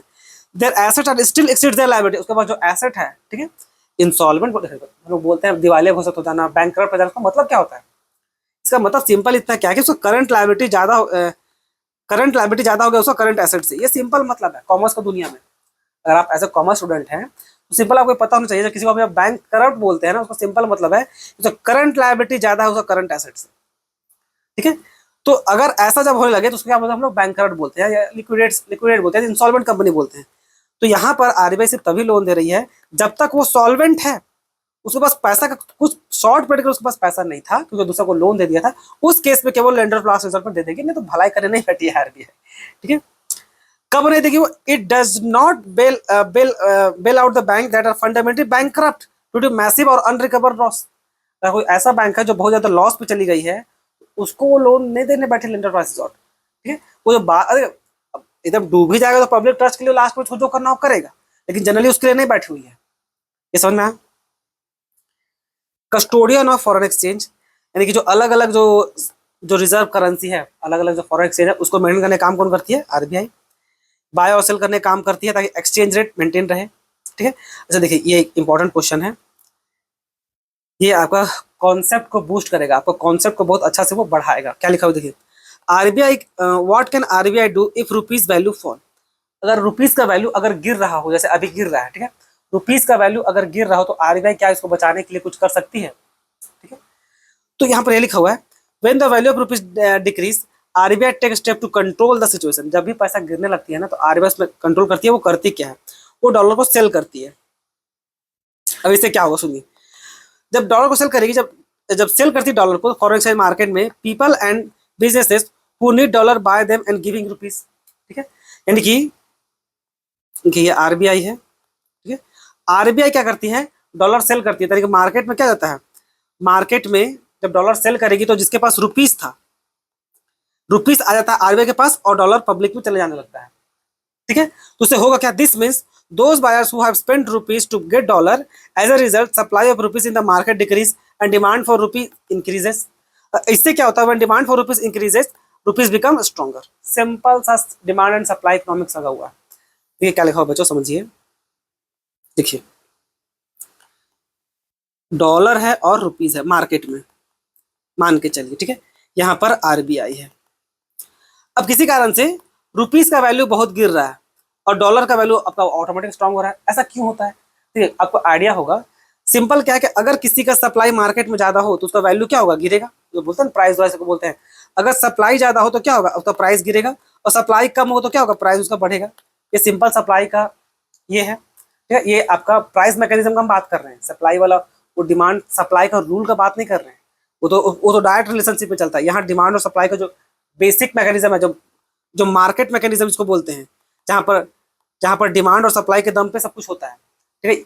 दोनों को एक साथ अलग अलग मत समझ, दोनों को एक मत समझ लीजिएगा, ठीक है। इसको आप जो इकोनॉमिक्स में जो डिमांड का रूल है और जो सप्लाई का रूल है उसमें मत लेके जाइएगा, उस पर आप उल्टा पढ़े होंगे, ठीक है। उसमें आप क्या पढ़े होंगे सुनिए, उसमें पढ़े होंगे कमोडिटी को लेकर के। कमोडिटी क्या बोलता है कि अगर सप्लाई बढ़ेगा तो प्राइस क्या होगा? बढ़ेगा। अगर सप्लाई घटेगा तो क्या होगा? प्राइस घटेगा। ये आप पढ़े होंगे इकोनॉमिक का सप्लाई चैप्टर में। ये अलग चीज है, अभी जो बता रहे हैं वो क्या, वो फोर्सेस ऑफ मार्केट है। मार्केट कैसे काम करता है, अरे मार्केट ऐसे काम करता है ना बच्चों, जितना डिमांड और जितना सप्लाई उसके हिसाब से जो इंटरसेक्ट करता है, ये उसका इक्विलिब्रियम प्राइस निकल के आता है। ऐसे ही मार्केट काम करता है ना। तो यहाँ पर समझिए वही हो रहा है कि देखिए, अब आरबीआई क्या करती है, आरबीआई के पास बहुत सारा डॉलर है, आरबीआई के पास बहुत सारा डॉलर है, तो करेगा क्या, आरबीआई डॉलर को सेल करती है, ठीक है, मार्केट में बहुत सारे डॉलर को सेल करती है, बहुत सारे डॉलर को वो मार्केट में छोड़ देती है। और डॉलर को सेल करेगी तो रुपीज देके ना खरीदिएगा, तो रुपीज क्या होगा, मार्केट से धीरे धीरे सारा रुपीज क्या होगा आपके पास, आरबीआई के पास चला जाएगा। तो जो जो रुपीज जो पहले वैल्यू गिर रहा था, वैल्यू गिर रहा था ना, लेकिन रुपीज का सप्लाई क्या था, रुपीज का सप्लाई देखिए, इसका वैल्यू क्यों गिरा हुआ समझिए, इसका सप्लाई ज्यादा था मार्केट में, इसलिए इसका वैल्यू क्या हो गिरा हुआ था, है कि नहीं। जब आरबीआई डॉलर को बहुत सारा सेल करने लगी तो डॉलर मार्केट में बहुत ज्यादा आ गया, और डॉलर खरीदिएगा तो रुपीज सारा तो आपको आरबीआई को पास देना पड़ेगा ना। तो जब सारा आपका रुपीज धीरे धीरे जब यहाँ जाने लगेगा तो क्या होगा, अब इसका सप्लाई धीरे धीरे घटने लगेगा, और जब सप्लाई घटेगा तो क्या होगा, उसका वैल्यू क्या होगा, उसका वैल्यू धीरे धीरे बढ़ने लगेगा। तो ये लॉजिक है, तो मैं यानी कि जब फॉरेन एक्सचेंज का वैल्यू अगर बढ़ता है तो आरबीआई क्या करती है, डॉलर को सेल कर देती है। ये कॉन्सेप्ट को ध्यान में रखिएगा। इसका उल्टा सेल करेगी, एक वो है, बहुत सा तरीका है। ये तो डॉलर सेल कर सकती है जब वैल्यू गिर रहा है, तो एक रुपीज का वैल्यू गिर क्या करे, डॉलर सेल कर दिए तो उस तरह से ठीक होगी। दूसरा, इंक्रीज इंटरेस्ट रेट, आरबीआई क्या करेगी, बाय रेजिंग रेपो रेट और आरबीआई अट्रैक्ट फॉरेन इन्वेस्टमेंट। जो रेपो रेट है और जो आपका अलग अलग रेट है, फॉरेन इन्वेस्टर को इन्वाइट करती है कि भाई आप पैसा इन्वेस्ट कीजिए, आपको हम रिटर्न ज्यादा देंगे, पहले से हम क्या करेंगे, आपको रिटर्न ज्यादा देंगे। और जब रिटर्न ज्यादा देंगे तो क्या होगा, बहुत कोई लोग आकर के इंडिया में इन्वेस्ट करेगा, ठीक है। इंडिया में जब इन्वेस्ट करेगा, फॉरेन इन्वेस्टर जब इन्वेस्ट होगा तो क्या होगा, वो लोग रुपीज रुपीज से ही ना कन्वर्ट कराएगा खुद को, तो उससे क्या होगा, फिर धीरे धीरे वो ठीक होने लगेगा, ठीक है। This increase flow of dollar into the India and help strengthen the rupees. जैसे डॉलर पे क्या होगा, डॉलर जैसे जैसे ऊपर जाने डॉलर का सप्लाई ज्यादा बढ़ जाएगा, डॉलर का सप्लाई ज्यादा बढ़ेगा मार्केट में, तो क्या उसका वैल्यू धीरे धीरे गिरना स्टार्ट कर देगा। समझ में आया? फिर यूज ऑफ फॉरेक्स, जरूरत पड़ने पे फॉरेन एक्सचेंज को भी इस्तेमाल किया जा सकता है, ठीक। तो ये था, इसी का जस्ट आप उल्टा भी कर सकते हैं, इसी का जस्ट आप उल्टा भी कर सकते हैं बच्चों। अगर रुपीज का वैल्यू गिर रहा हो, तो अगर रुपीज का वैल्यू अगर बढ़ रहा हो तो कोई कुछ घटाना नहीं चाहेगा कोई, लेकिन घटने पे ये करेंगे, ठीक है। अच्छा, क्लियरिंग हाउस फंक्शन ये तो बता दिए थे आपको, जो आपको क्लियरिंग हाउस फंक्शन बताए थे ना उतना ही है। अच्छा, एक और फंक्शन यहाँ देखिए, स्टेलाइजेशन फंक्शन ऑफ आरबीआई। अभी स्टेलाइजेशन फंक्शन क्या होता है, चीजों को समझिए। देखिए, स्टेलाइजेशन फंक्शन बोलने का मतलब होता है कि stabilization function RBI means controlling the effect of foreign money coming into our coming into और going out of India on the supply of money supply in economy. Simple क्या होता है, कभी कभी एकदम सडन शॉक लग सकता है इंडियन इकोनॉमी को अगर कभी कभी एकदम से मुझे ऐसा कभी हो गया कि अपना ये प्यारा भारत देश है, ठीक है, इंडिया है, भारत देश है, इसमें एकदम से बहुत ज्यादा रुपीज का सप्लाई हो जाए या एकदम से बहुत ज्यादा रुपीज का वैल्यू मार्केट से निकल जाए, तो क्या होगा, मार्केट हिल जाएगा। तो इस शॉक वेव को जो मेंटेन करने का काम करती है ना, उस फंक्शन को क्या बोलते हैं, स्टेलाइजेशन फंक्शन, स्टेलाइज करके रखना। अब उसमें होता कैसे, देखिए, व्हेन फॉरेन मनी, ठीक है, when foreign money comes into India. अब इसमें होगा क्या, सुनिए, ये पूरा एग्जांपल के साथ है। मान लीजिए एक फॉरेन इन्वेस्टर था जो 100 मिलियन डॉलर का इन्वेस्टमेंट इंडिया में किया, क्लियर है। अब हुआ क्या, RBI use this dollar and gives rupees in exchange. अब उसको इन्वेस्टमेंट करना है इंडिया में, ठीक है, अगर उसको मान लीजिए कोई फैक्ट्री खोलना है इंडिया में, वो 100 मिलियन का क्या क्या डॉलर दिया अपना आरबीआई को और बदले में रुपीज लिया, ठीक है। अब उस इन्वेस्टमेंट को कहाँ खर्च करेगा, इंडिया में खर्च करेगा। अब एकदम से 100 मिलियन डॉलर या बोले 100 बिलियन डॉलर एकदम से इंडियन इकोनॉमी में आ जाएगा, आएगा कि नहीं। तो ये क्या करेगा, this increase rupees in the market, too much money supply can cause inflation. बहुत ज्यादा सप्लाई, अगर रुपीज का सप्लाई बहुत ज्यादा अगर इंडियन मार्केट में बढ़ गया तो ये करेगा क्या, ये आपका इन्फ्लेशन लेके आएगा, है कि नहीं। तो इस इन्फ्लेशन को कंट्रोल करना पड़ेगा कि नहीं। अब इन्फ्लेशन को रोकने के लिए क्या आता है आपका, स्टेलाइजेशन फंक्शन। तो इस स्टेलाइज करने के लिए आरबीआई क्या करेगी, रिमूव कर देगी एक्स्ट्रा रुपीज को, जो मार्केट में जो एक्स्ट्रा सप्लाई हो गया था इस इन्वेस्टमेंट के कारण, उसको ठीक करना पड़ेगा। तो ठीक कैसे करेंगे बच्चों, गवर्नमेंट अपना सिक्योरिटी सेल कर देगी, गवर्नमेंट सिक्योरिटी सेल करेगी, या आपका इंक्रीज कर देगी सीआरआर, वो जितना अलग जो तरीका पड़े ना मनी सप्लाई को कम करने का, मनी सप्लाई को कम करने का आप जितना भी अलग अलग जो तरीका पढ़े हैं वो सब आरबीआई कर देगी। क्यों, क्योंकि एक्सेस मनी जो सप्लाई हो गया है मार्केट में, एक्सेस मनी सप्लाई क्यों हुआ, कि कोई इन्वेस्टर था जो डॉलर दिया आरबीआई को और उसके बदले में रुपीस लिया, और सारा पैसा क्योंकि अब गवर्नमेंट उस कंट्री को उस कंपनी को इंडिया में वो कंपनी खोलना था, तो सारा पैसा तो इंडियन मार्केट में चल जाएगा ना, बिल्डिंग को बनाने में, वर्कर लोगों को पेमेंट करने में सब चल जाएगा। तो इंडियन मार्केट में बहुत सप्लाई बढ़ गया है, तो इस सप्लाई को कम करना पड़ेगा। इस बड़ी सप्लाई को कम करेगा, जो भी टेक्निक आप पढ़े होंगे, क्या क्या टेक्निक थे, 2-4 टेक्निक हम यहाँ लिखे थे। क्या करेगी आरबीआई? आरबीआई क्या करेगी? एक्स्ट्रा मनी को रुपये करके सिक्योरिटी को सेल कर देगी, आपका इंक्रीज कर देगी सीआरआर को, आपका एसएलआर को, ठीक है, आपको बढ़ा रेपो रेट, ये सब रेट क्या करेगी? बढ़ा देगी। तो क्या होगा? ताकि मनी सप्लाई कम हो जाए। समझ में आया? तो ये था उसका बोलने का मतलब। और इसका उल्टा भी हो सकता है बच्चों, अगर बहुत ज़्यादा पैसा इंडियन मार्केट से निकल जाए तो उसको भी ठीक करने के लिए क्या करेगी? वो पंप कर सकती है, बहुत सारा पैसा वो इंडियन मार्केट में पंप कर देगी आरबीआई, ताकि भाई मेंटेन बना रहे। ठीक है, example, Indian companies invest abroad and send dollar to outside India. तो ऐसा भी हो सकता है बहुत ज़्यादा पैसा बाहर मार्केट में चला जाए तो उससे भी दिक्कत आ सकता है। उसको ठीक करने के लिए वही सेम तरीका, बस उसका उल्टा कर देगी। ठीक है, जैसे यहाँ लिखा हुआ है, स्टेज को पढ़ देते हैं। एक समझाने के बाद दूसरा समझाने का मन नहीं करते रहता है। ये क्या लिखा हुआ? Indian company invest abroad and send dollar outside India. ठीक है, बहुत सारे डॉलर आउटसाइड इंडिया कर देगी। RBI provide dollars in exchange of RBI provide dollars in exchange and take back rupees.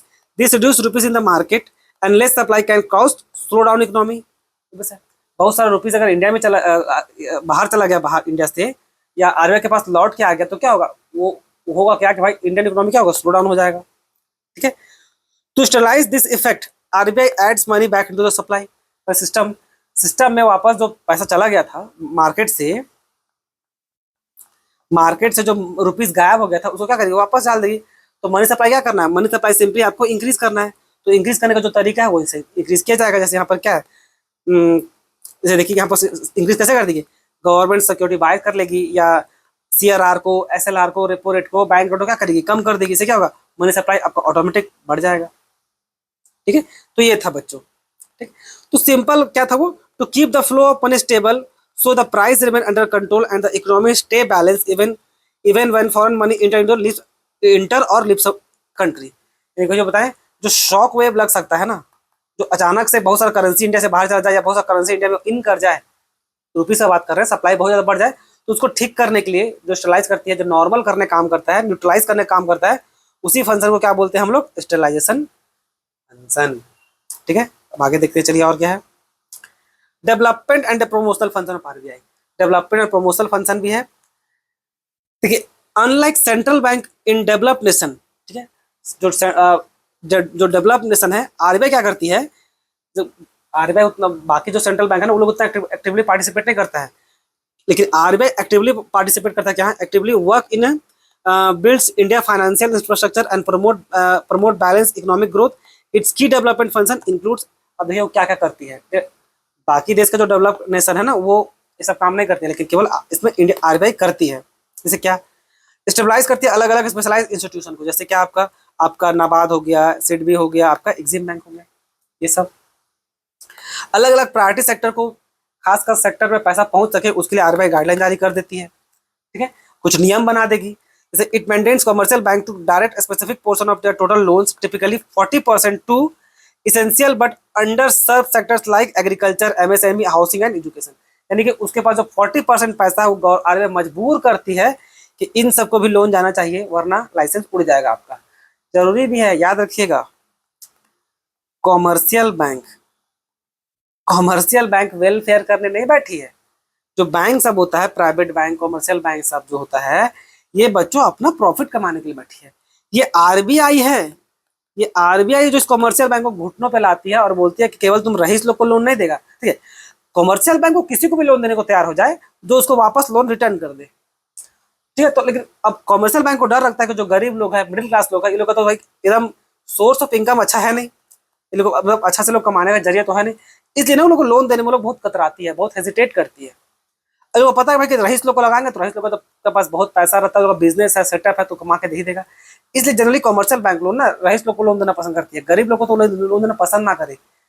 Loan क्यों देती है गरीब लोग को? आरबीआई बीच में आरबीआई आ जाएगी और मजबूर कर देगी, अगर लोन नहीं देगा तुम्हारा लाइसेंस उड़ा देंगे हम इंडिया से। ठीक है, तो ये मजबूर करती है, ठीक है, अलग अलग एग्रीकल्चर को, एमएसएमई, हाउसिंग, एजुकेशन को देने के लिए। फाइनेंशियल इंक्लूजन एंड लिटरेसी, अलग अलग जगह पे फाइनेंस, अलग अलग तरीका, अलग अलग जो छोटे छोटे जो अंडर डेवलप रीजन है, जहाँ पर उधर डेवलपमेंट हुआ, वहाँ पर बैंक अपना आरबीआई प्रचार करती है कि भाई ताकि बैंकिंग सिस्टम से हर कोई जुड़ सके, फाइनेंशियल इंक्लूजन बोलने का यही मतलब है।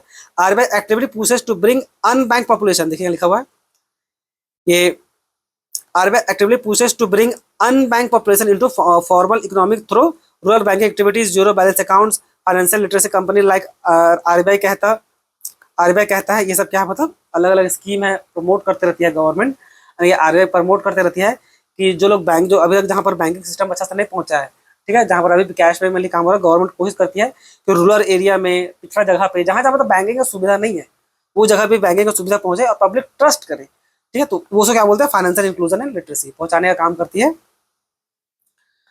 मॉडर्नाइजिंग पेमेंट सिस्टम, अब इसमें तो आरबीआई भाई बहुत काम किया, यूपीआई इसका one of the best example है, एनएफटी, आरटीजीएस, ये सब एग्जांपल है, ठीक है। और कंज्यूमर को प्रोटेक्ट करने का काम करती है, देखिए जो कस्टमर है उसको भी करती है, जैसे क्या लिखा हुआ है, it safeguard public trust in banking system through grievance redressal mechanism, notably centralise integrated ombudsman scheme. बहुत बार क्या होता है, ओम्बड्समैन भी वो बैठा के रखता है, ठीक है, ताकि वो सही से सब कुछ हो सके, कोई प्रकार का दिक्कत ना हो। पब्लिशिंग इकोनॉमिक डेटा, और बहुत बार आरबीआई अपना साइट पे बहुत सारा रिपोर्ट पब्लिश करते रहती है, ये आप देख सकते हैं। और ये देखिए control of money supply and credit, ये जो टॉपिक है one of the most important topic है। अब इसी में आता है आपका क्या, इसी में आपका क्या होता है भाई, रेपो रेट कैसे वर्क करता है, आपका बैंक रेट, आपका ओपन मार्केट ऑपरेशन ओएमओ, दुनिया भर का अलग अलग है, ठीक है। इसमें क्या, इसको दो भाग में हम लोग बांटते हैं, एक है आपका क्वांटिटेटिव टूल्स और दूसरा क्या बोलते हैं, क्वालिटेटिव टूल्स। ये कंट्रोल ऑफ मनी सप्लाई क्या मतलब, मनी सप्लाई को आरबीआई को या तो बढ़ाना होगा या तो फिर घटाना होगा, तो उसके लिए दो टूल्स है, क्वांटिटेटिव टूल्स, दूसरा क्वालिटेटिव टूल्स। अब इसके होता क्या, इस दोनों का डिफरेंस समझ लीजिए। These are tools used to control the total volume of money and credit in the entire economy. और ये क्या qualitative? These tools are used to control the direction and purpose of credit targeting the specific sector. Quantitative tool जो होता है ना, जो total volume है, यानी ये टोटल कितना पैसा छापा है उसको देखने करने में काम करती है, ठीक है। जरूरत पड़ने पे उसको लगेगा भाई और पैसा छापना चाहिए तो और पैसा छापेगी, लगेगा मार्केट से और पैसा कम कर दो, वॉल्यूम मार्केट से हटा दो तो वो कम कर देगी, किसके दम पे, क्वांटिटेटिव टूल्स के दम पे। समझ में आया? जब उसको लगता है कि भाई मार्केट में बहुत ज़्यादा पैसा, मान लीजिए फ्लो डाउन चल रहा है इकोनॉमी, उसको लगता है भाई और पैसा छाप के पब्लिक मार्केट में पैसा पहुंचाओ, ठीक है, वॉल्यूम को बढ़ाओ, सप्लाई को बढ़ाओ। या आरबीआई को लगा ऐसा कि यार मार्केट में बहुत पैसा हो गया, मतलब इन्फ्लेशन ज़्यादा हो जा रहा है, तो वॉल्यूम को कम करो, तो वो किसके दम पे करती है, वो कौन सा टूल का इस्तेमाल करके, क्वांटिटेटिव टूल्स। तो इसमें क्या करती है आरबीआई, अलग अलग सेक्टर पे ध्यान देती है, जैसे कि भाई कोई पैसा पहुंचना चाहिए क्या एमएसएमई में, पैसा पहुंचना चाहिए क्या आपका एग्रीकल्चर में, अलग अलग सेक्टर पैसा पहुंचना चाहिए क्या एजुकेशन लोन में, कुछ होम लोन में, कुछ पर्सनल लोन में, इन सब सेक्टर में भी पैसा पहुंचना चाहिए। ये कहाँ से ध्यान देती है, क्वालिटेटिव टूल्स में। ये दोनों में डिफरेंस था बच्चों। ऑब्जेक्टिव क्या होता है देखिए, इन्फ्लेशन कंट्रोल करने को बताएं, इन्फ्लेशन कंट्रोल करना है, स्टेबलाइज करना प्राइस को और मैनेज करना अलग अलग लिक्विडिटी को। यहाँ क्या करते हैं, इंश्योर करते credit flow and priority sectors, अलग अलग सेक्टर को, और रिड्यूस अनप्रोडक्टिव और स्पेकुलेटिव यूजेस, इस टाइप से वो लिखा हुआ, वो लिखा रहता है इसी टाइप से। पर्पस, जैसे कितना पैसा दौड़ रहा है, हाउ मच, इकोनॉमी कितना अवेलेबल है, ज़्यादा होगा तो कम करो, कम होगा तो ज़्यादा करो मनी सप्लाई को, ठीक है। और यहाँ पे कहते हैं भाई ये ध्यान देने का काम करते हैं क्वालिटी टूल्स से, पैसा कहाँ जा रहा है, पैसा कहाँ जा रहा है, कहाँ यूज हो रहा है, ठीक है। स्कोप, ये उतना इंपॉर्टेंट पॉइंट नहीं है, रहने दीजिए। This tools are applied uniform all bank sectors, ये उतना इंपॉर्टेंट पॉइंट है। नेचर क्या है, ये भी उतना इंपॉर्टेंट पॉइंट नहीं है, रहने दीजिए। हाँ, एग्जाम्पल देख लीजिए, क्वांटिटेटिव टूल्स में मनी सप्लाई को ज़्यादा या मनी सप्लाई को कम करने का काम इन सबसे होता है, CRR, SLR, repo rate, reverse repo rate, bank rate या ओपन मार्केट ऑपरेशन। और इसमें क्या क्या आता है आपका, margin requirement, credit rationing, moral suasion और डायरेक्ट एक्शन। इन सब का बच्चों हम एक अलग सेपरेट वीडियो बनाएंगे, ठीक है। इसका एक अलग सेपरेट बनेगा वीडियो, जिसका टॉपिक हम टाइटल क्या देंगे, ये कंट्रोल ऑफ मनी सप्लाई या क्रेडिट सप्लाई, ठीक है। कंट्रोल ऑफ मनी सप्लाई या क्रेडिट सप्लाई, इन सब पे हम एक सेपरेट वीडियो बना देंगे, क्योंकि इसमें आपको डिटेल में समझना पड़ेगा। इसमें आपका भी माथा फटना स्टार्ट कर गया होगा, 1 घंटा से ऊपर वीडियो चला चुका है, ठीक है। अच्छा, क्या कुछ मैंडेटरी होता है क्वांटिटेटिव टूल्स को मानना? हाँ, ये मैंडेटरी होता है, दिस आर लीगली मैंडेटरी। ये क्या है, पार्सली मैंडेटरी, डिपेंड करता है, ठीक है। Only direct action is legal binding, others are advisory nature. जो डायरेक्ट स्कीम होता है, जो डायरेक्ट एक्शन जहाँ लिया सकता है वहाँ पर लिया जाएगा, वो बाकी तो केवल एडवाइजरी होता है, भाई ये कर देना चाहिए, ठीक है। तो इसमें क्या होगा, आरबीआई पेनाल्टी इंपोज कर सकती है, इंटरेस्ट चार्ज कर सकती है, लीगल एक्शन ले सकती है। और इसमें डायरेक्ट एक्शन पे, जो डायरेक्ट एक्शन, जो जरूरी चीज़ है, जहाँ पर आरबीआई का गवर्नमेंट यहाँ लगे कि डायरेक्ट एक्शन पे, वहाँ पर पेनाल्टी, रिस्ट्रिक्शन और लाइसेंस होता है। बाकी में तो सिंपली वार्निंग है, तो स्ट्रिक्ट गाइडलाइन जारी होगा, इसमें कोई एक्शन नहीं लिया जाएगा, ये वाला पार्ट में एक्शन नहीं लिया जाएगा।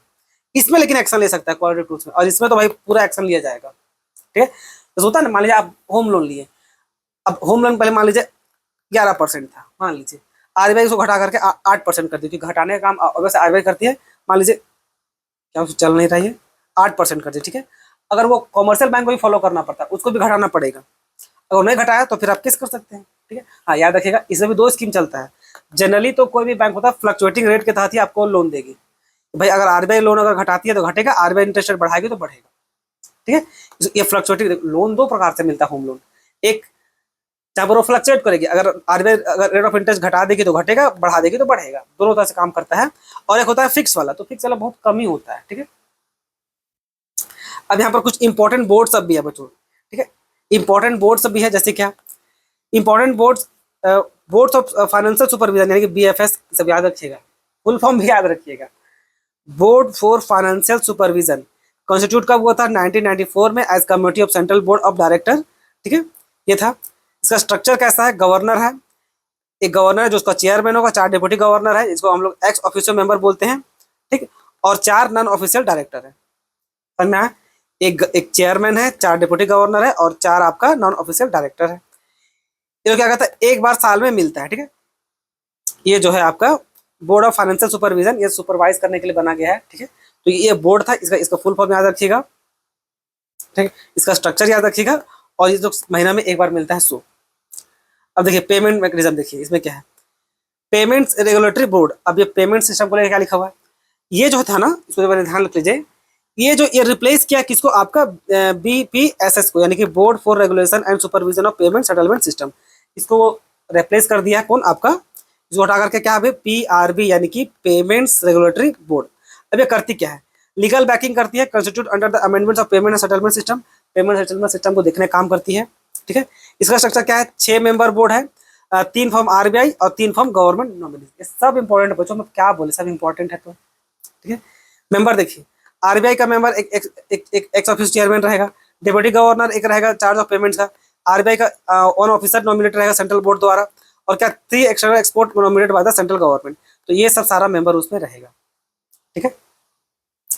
टोटल 6 मेंबर है, 6 मेंबर कौन कौन आपको समझ में आ गया? टोटल 6 मेंबर था ना, 3 आरबीआई से, 3 गवर्नमेंट की तरफ से, एक आरबीआई गवर्नर की तरफ से, और एक डिप्टी गवर्नर, और एक आरबीआई का ऑफिशियल, और 3 जो उस काम में एक्सपर्ट होगा उसको गवर्नमेंट रिकमेंड करेगी। RBI office and training establishment, RBI का बहुत सारा कुछ ट्रेनिंग और एस्टैब्लिशमेंट भी है, वो देखिए कहाँ कहाँ। Currently RBI has 27 regional office and 4 sub office, ये भी इंपॉर्टेंट है बच्चों। 27 रीजनल ऑफिस और 4 सब ऑफिस है। If no RBI branch is present, अगर वहां पर कोई आरबीआई का बैंक प्रेजेंट ना होगा तो एसबीआई को फिर उसका ब्रांच माना जाएगा, ठीक है। अगर कहीं पर मीटिंग सीटिंग हो रहा है आरबीआई का, वहां उसका ब्रांच ना हो, तो जो एसबीआई का होगा ना, वो आरबीआई उसको रिप्रेजेंट करेगा आरबीआई को। समझ में आया? If no RBI branch is present then SBI represent the RBI, ठीक है। आरबीआई ट्रेनिंग एस्टैब्लिशमेंट, अब क्या क्या देखिए, आपका एक है आरबीआई एकेडमी, यानी कि जो मुंबई में है, आरबीआई का एकेडमी उसका नाम है। Training to central banks regulator and supervisor, ये ट्रेनिंग देने काम करती है। दूसरा कहाँ है? कॉलेज ऑफ एग्रीकल्चर बैंकिंग, यानी कि CAB, college of agriculture banking, college agriculture banking CAB, ये कहाँ आपका? पुणे में। आपका reserve bank staff college RBSC, जो कहाँ पर? चेन्नई में। इन सबको मिडिल में एक्सप्लेन क्योंकि वो नहीं था, ये बहुत उस नहीं था, हम आपको ऑलरेडी बहुत डीप में ले जा चुके हैं, इतना सफिशियंट था, ठीक है, इतना सफिशियंट था। तो आई होप बच्चों ऐसा कुछ नहीं था जो हम छोड़े हों, बहुत स्पीड में हम कवर किए ताकि ज़्यादा वो बोरिंग ना लगे, ठीक है। जितना हो सका एकदम सिर्फ पढ़ाई का बात किए, फालतू फालतू की बात तो ऐसा कुछ किया नहीं है। अब ये वाला पार्ट देखिए, ये वाला जो पार्ट है ना, ये भी बहुत जरूरी है। आपको पता होगा भाई एग्जाम में तो इससे क्वेश्चन रहता भी है, तो इसको ना हम आपको अलग पार्ट 2 करके वीडियो में दिखा देंगे, ठीक है। तो इसमें इतना ही बच्चों, धन्यवाद।